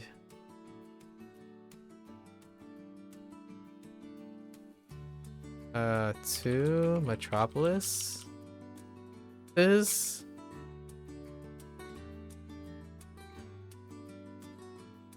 join to Metropolis's Metropolis meetings.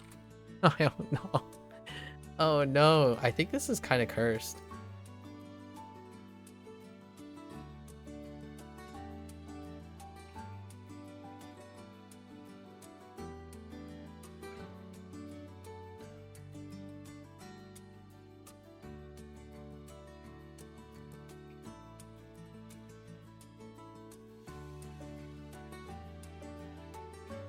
Oh no. And dipped his toe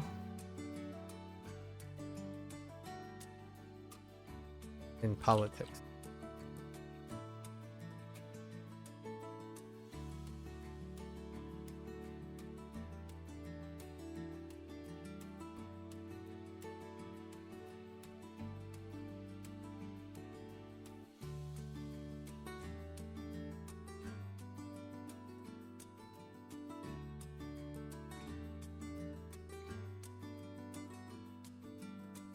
I doubt this is gonna. I don't think this is gonna hold up. That's not gonna hold up.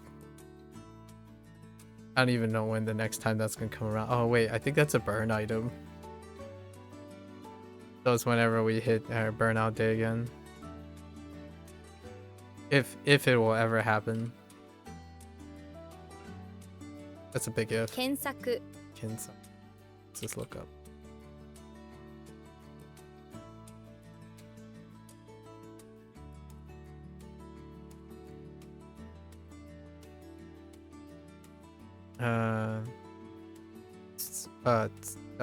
Tetsudaru, right?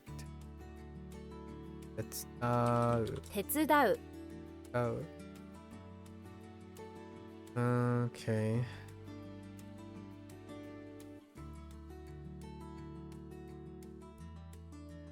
短期 Anki.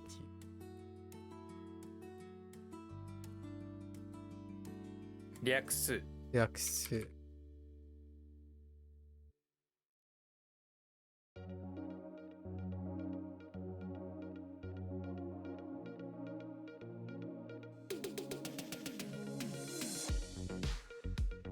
右利き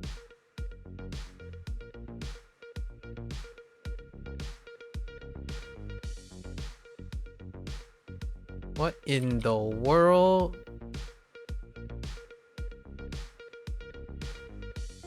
Oh, that's a dress. One hitsu.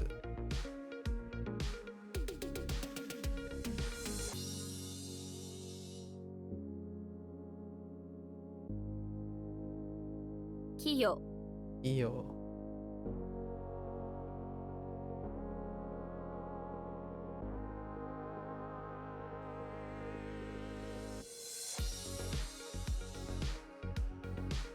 Okay. 閣議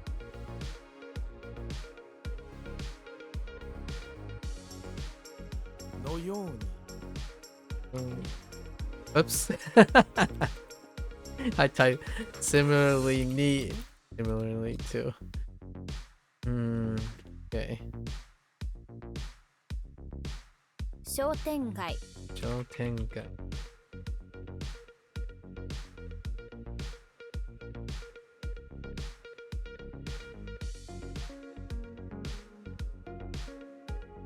見る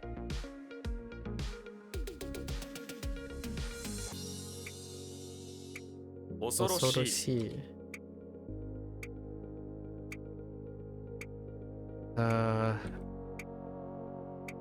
温める Atatameru.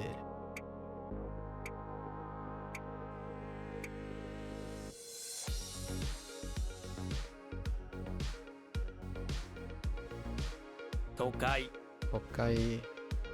Oh, is this urban area? Oh, this one's rough. Mizukara. 自ら Mizukara. Mizukara. Hmm.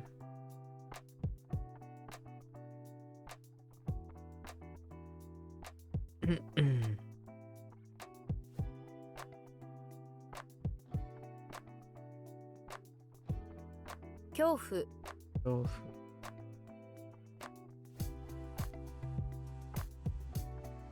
寄付寄付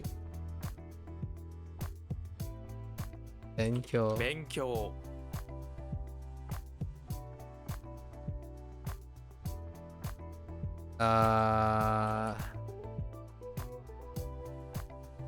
Oh no. Oh no. Wait.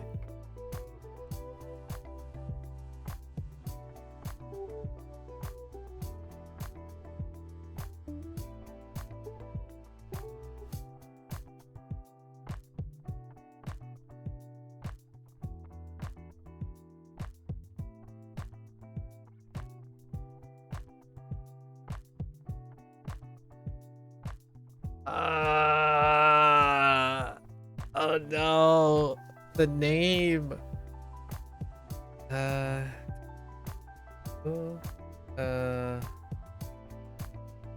It's not Jiro, right? It's Shiro. So like Tashirohama? No, like Tashiro.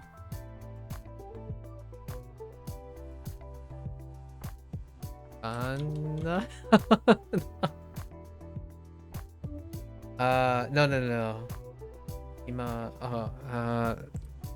Tashiro 田 島。代島 Tashiro Jima. Oh my gosh. I'm not familiar with this place that well.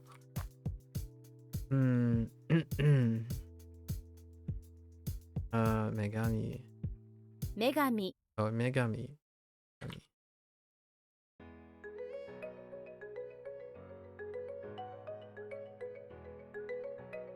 韓国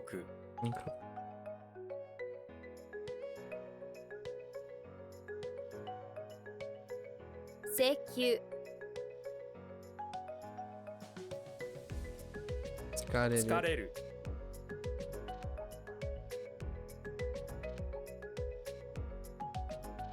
What the? Oh no, is this Naka?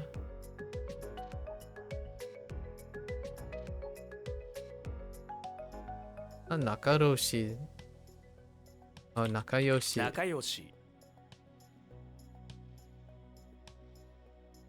Mm.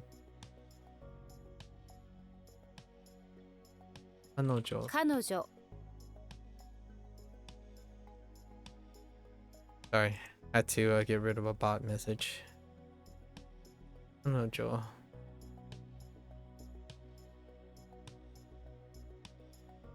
受かる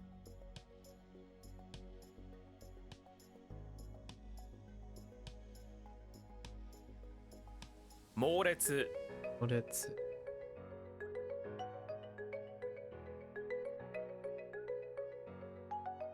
旅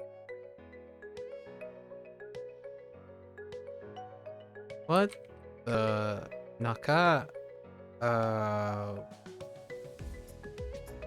What? 仲良く Nakayoku. Like friendship? Oh, or like a relationship?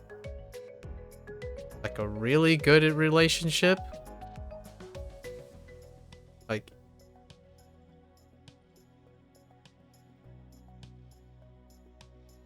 Nakayoku.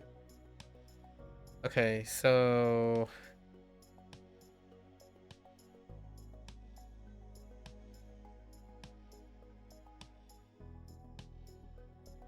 See, what do we got? Ato. Atomi-chan to wa nakayoku na. Yeah, like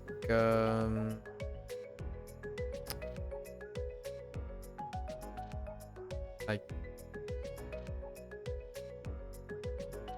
really good friends.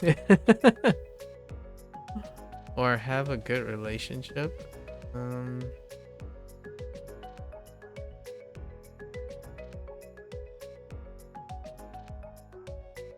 Okay, so Nakayoshi is good friends. Friendship. How do we say have a good relationship? Oh, like good terms, maybe. Okay.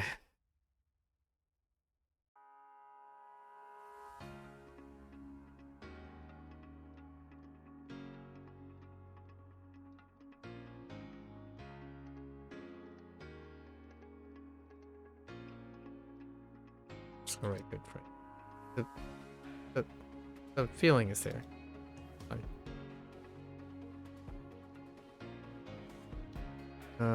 What am I breaking? 壊す日刊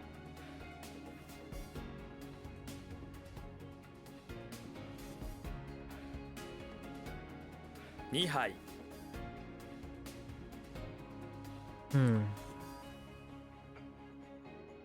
東京都 東京都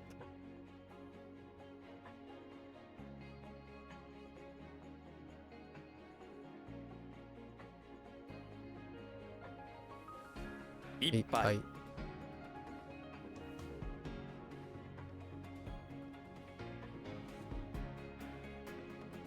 Oops. 診断診断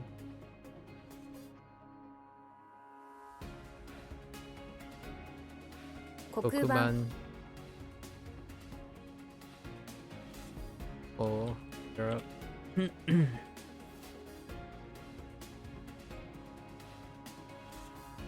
勧誘 And you, that's soliciting. Midori. Or Midori. Midori. 楽器 Gaki. School. Oh, ita 板 or ita. Oh, it's ita. Oh, samui. Ah, samai. Wait. Wait. Samui. Wait. What? Wait. Am I being a butt? Bad.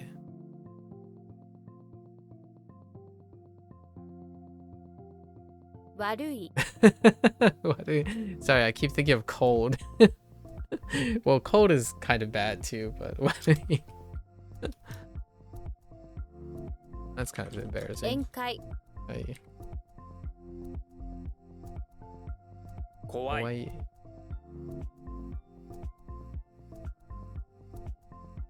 Yubisaki Ibisaki. This is different. So yosu. 様子 Yosu. What the yosu? Heck.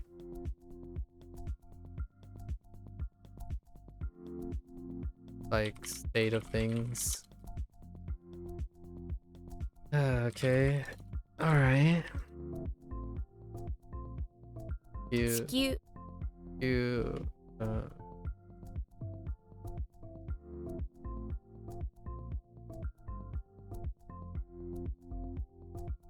恐怖症 Shokusho.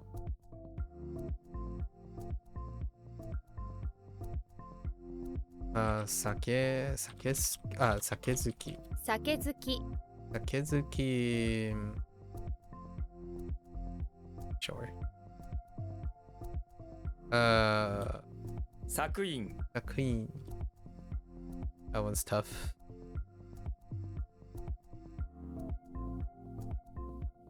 Hence. Jiki Jiki. That's just time work. Oh. What the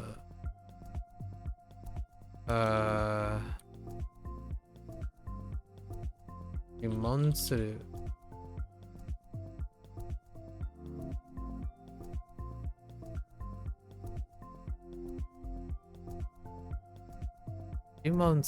No? Or what in the actual tarnation? That's not Shumonsuru. Wait. No. Chumonsuru. Wait. Chumonsuru. 注文する Chumonsuru.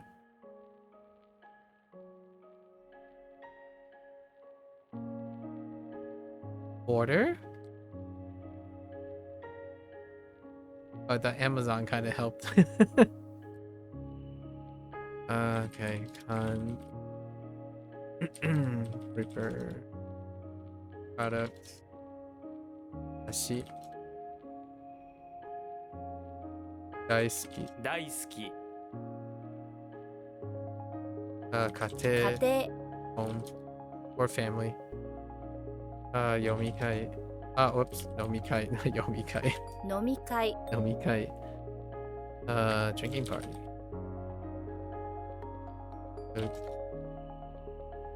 Ensei Hoshi. No. Oh, it's like Tenyo. Tenno. Or no, Tenno-se. 天皇制 I remember this. It's an exception. Neptune. Oh, not Neptune. Jupiter. Wait.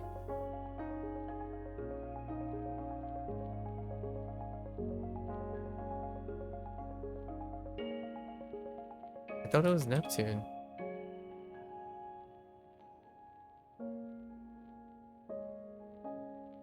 E-King? Uranus. 開ける Okay, dude. How do we to Dawn?看板 On ghost or signboard, I guess. What the Bet?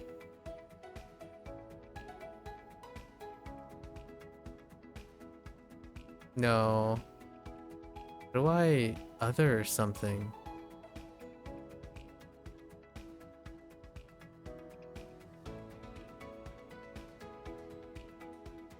This overlaps with something, right? Don't mind me watching you answer. You kind of want to learn the words you learn. Oh yeah, no worries.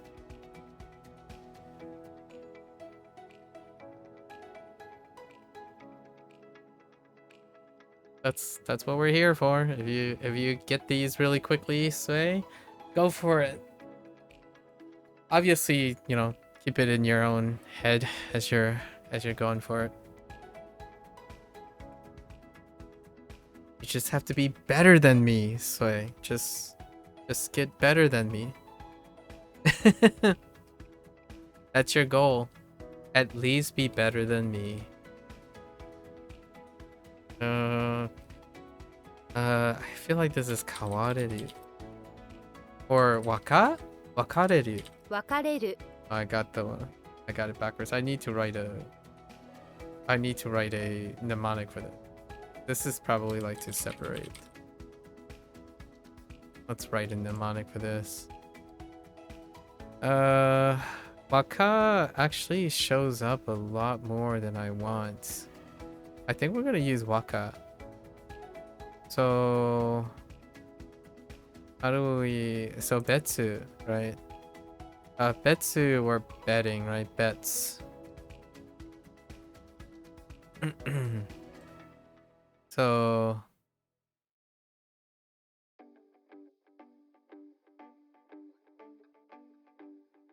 the betsu.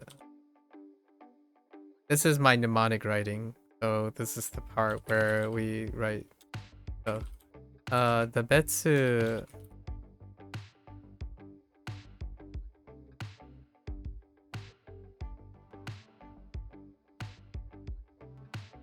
Between a waka,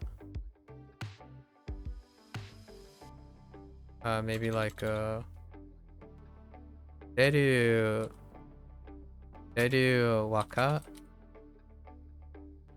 and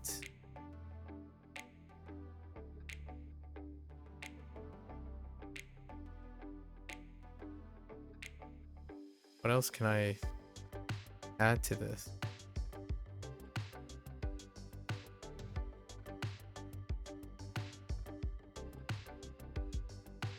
And all the money.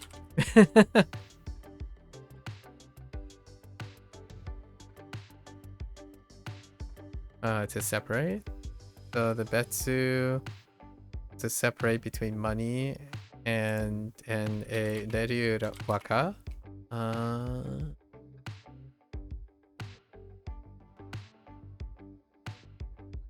Okay. I don't think that's gonna stick too much. We'll come back to it. Hareda, eh? Heck! Oh, no, wait.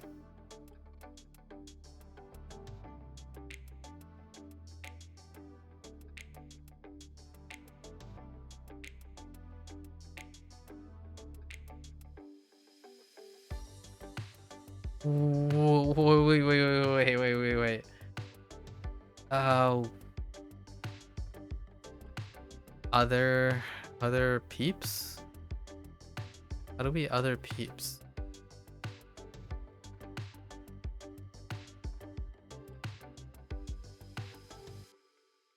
We're down to our 6. I think I skipped 3. We're kind of just down to the stuff now.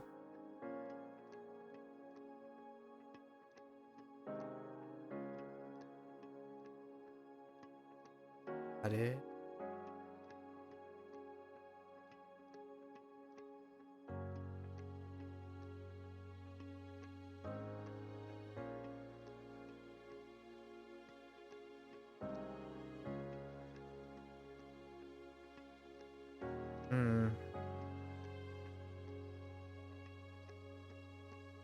See what else we have.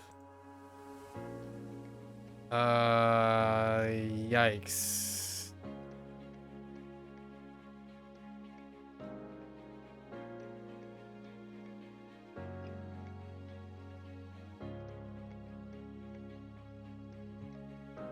I really did skip 6, huh?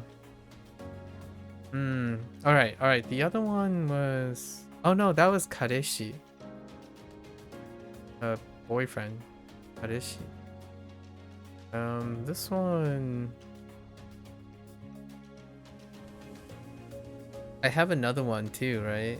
I think this is like Hajimete. The other one was Hajimete. This is Hajimeni. Oh, because first, yeah. はじめに Hajimeni, so at first. What was plant? Something makes me want to type O, but oeru kinda weird. Or plant. To plant. Or to be planted.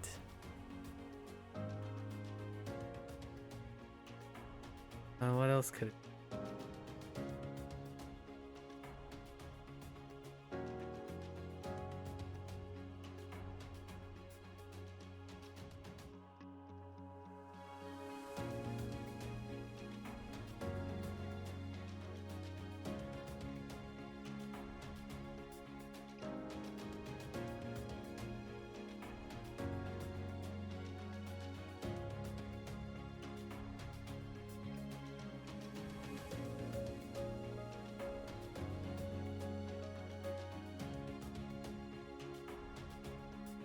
Can I get plant?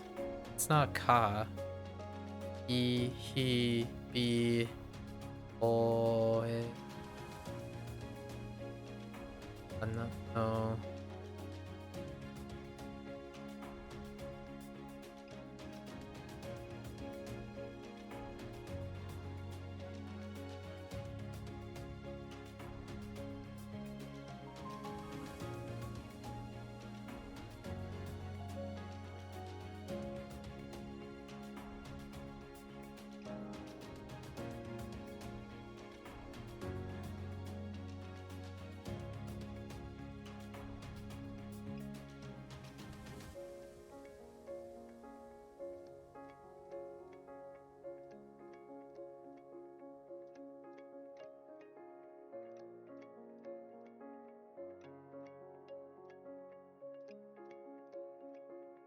Oh, 植える where do?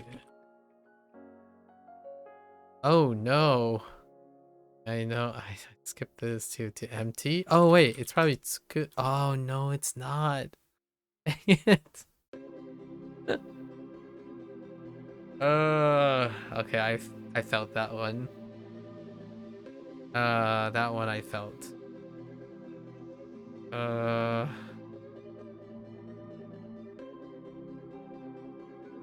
Aku. Oh, 開く empty. Or to be empty. Intransitive. Let's see. So aku. See, I haven't decided on what ah is gonna be yet.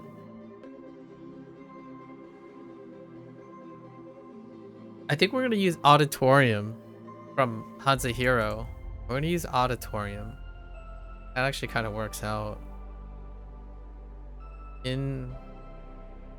So the auditorium.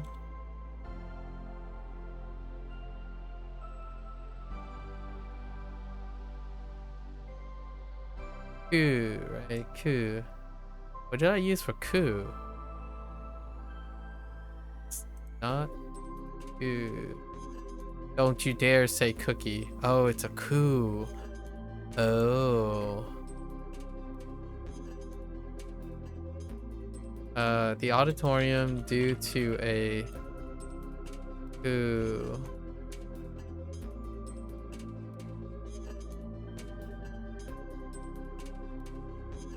Empty become, right? It's just become empty phrase.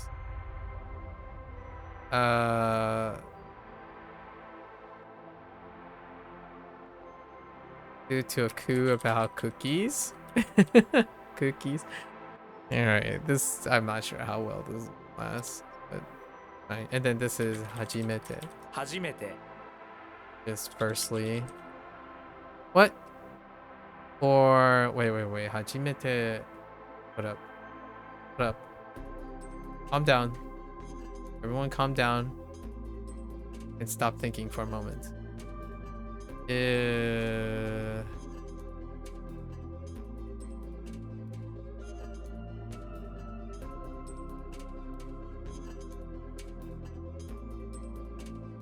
Hajimete is for the first time. 日本は初めてですか? Okay. Oh, wait. I still think this is like Taiyu. Taiyu? Or, I mean, like Daio.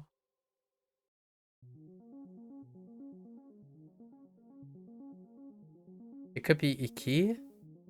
No, that's nourish. Body nourish?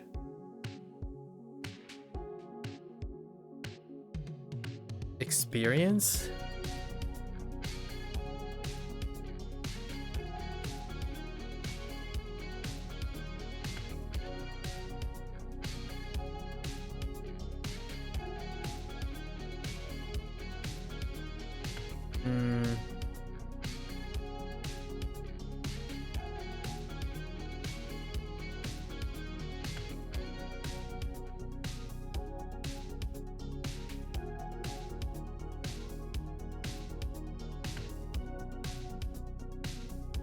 Echorifics.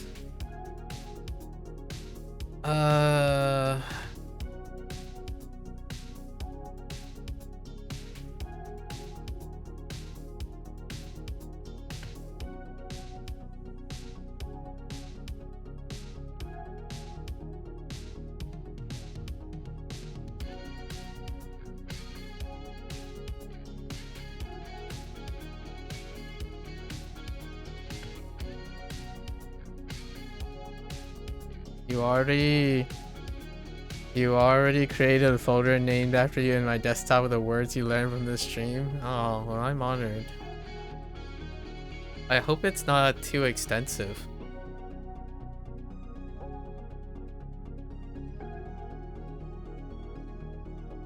It'll be interesting to, we'll have to talk in like a week's time or something. A week's time to see what words come out. I got a lot of stories with the words, so this one's not doing hot in my brain right now. I have body. I'm not too sure about. What was the other one that I skipped? Oh, kareshi. Kareshi. is right. Kareshi.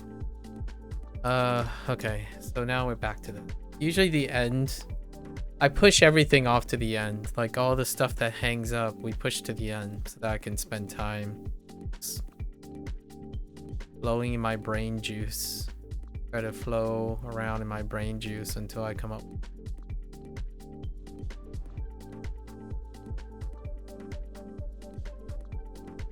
Brain juices. Pretty sure it's iku. I type iki probably, so it's like taiku. Taiku. What the heck does that mean? Experience? Nurture the body. No, rest body. Oh, that's just rest. Or rest and nurture? Wait. That's not rest. Tai is body. So body and body. Oh, taiku. E class. Taiku. Oh, I went way too late today, so it's gonna be I guess we'll flip the schedule, right? Is today the tomorrow's the 4th day, so it's gonna be, so we're gonna flip the schedule and start with Hanse Hero tomorrow. I digressed a little too hard. So it's like being pushed to 9 p.m. So we'll just flip the schedule so we can get all these reviews in 150, 153 tomorrow. And then we actually have an extra day. So we're gonna do burnout. We're gonna do burnout on this day. Oh no, we can't. This is day, oh no. Oh, tomorrow's day 300 actually.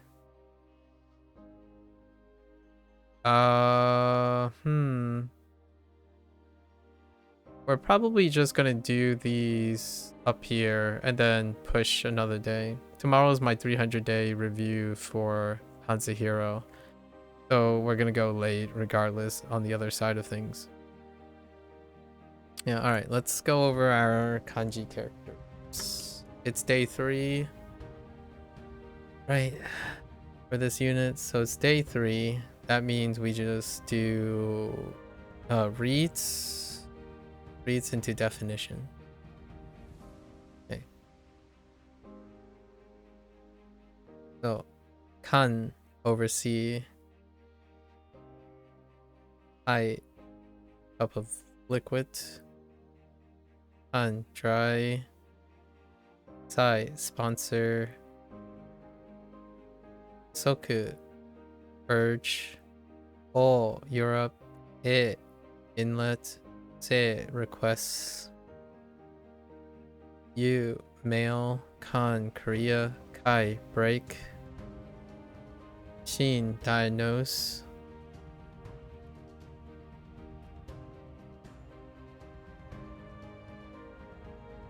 Kaku, cabinet. Yo, colleague. Seki, accumulate. Toku, director. Han, recommend. Shin, servant. Yaku, abbreviation. Ko, navigation. Ki, draw near. Ban, board. Gen, mysterious. Gai, street. Shu, religion. Keen, tense. Musume, daughter. En, banquet. Ooh, scary. Oh, no, wait. Yeah. Yo, fear. En, append. Mo, fierce. Netsu, violence. Saku, search. And tsu, stuffed. And that's it for today. Pretty quick outside of my wonderful digression. Lots of questions, lots of things. I hope the best is happening for everyone. Bree and the stomach achies. Hopefully the stomach achies go away. I do like hearing white cheddar mac and cheese. Protocol is probably off to bed. He did say he only had like an hour to hang out and he kind of just hung out for 2 hours. That usually happens. It's a common thing. And hopefully Tessa is getting sleep? No. Working. Oh yeah, she's still working. Working for some more time actually. There's quite a lot more time. And then Shay, Shay, all good. Your avatars. Is that supposed to be like a black cat with the like this face?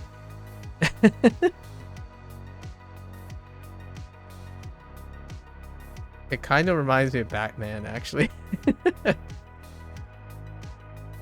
I can't see it very closely, but it kind of reminds me of that. Anyways. Yeah, it's a black cat with the X like that. Okay. In a way, it kind of looks like Batman, too. Alright. That's a cute avatar. That's a... Okay. All right, folks. That's a wrap for our WaniKani session. If you're gonna watch this later, arigatou gozaimasu. Right? As always, feel free to follow along, pick up WaniKani, give it a try for yourself. Oh, you made it? Nice. Oh, we should talk about art sometime. If you were slightly earlier, like maybe 2 weeks earlier, we could have talked about art for a while. Because Inktober was last month, and we were just doing artwork. Once every day, actually, around this time. Yeah, so feel free, follow along with WaniKani if you want. Pick up WaniKani, give it a try.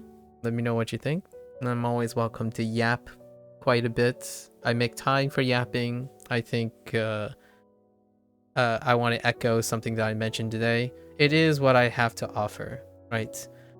I am not rolling in the deep. I do not have billions of dollars where like snap a finger and suddenly magic happens. So my windfall that I offer people is my time. My time, maybe the feeling of importance, at least to one person. You know, mutual importance. So you're always welcome to come on by, yap, share some stories, exchange some ideas, keep each other posted. Know that there's at least one person out there who cares. You're not used to having friends, let it be the start of one. At least a weird little online thing, right? Until it's not manageable. But say no to parasocial relationships when you see an opportunity to form more than a parasocial relationship. Until next time, minasan mata ne. Mite kurete arigato. Right? Thanks for watching. I'm gonna get up, stretch, and walk around a little bit, and I'll be back for Hanzo Hero session. Thank you. Oyasumi nasai as well. Sway if I don't see ya. Right. Mata ne. Alright. Okay.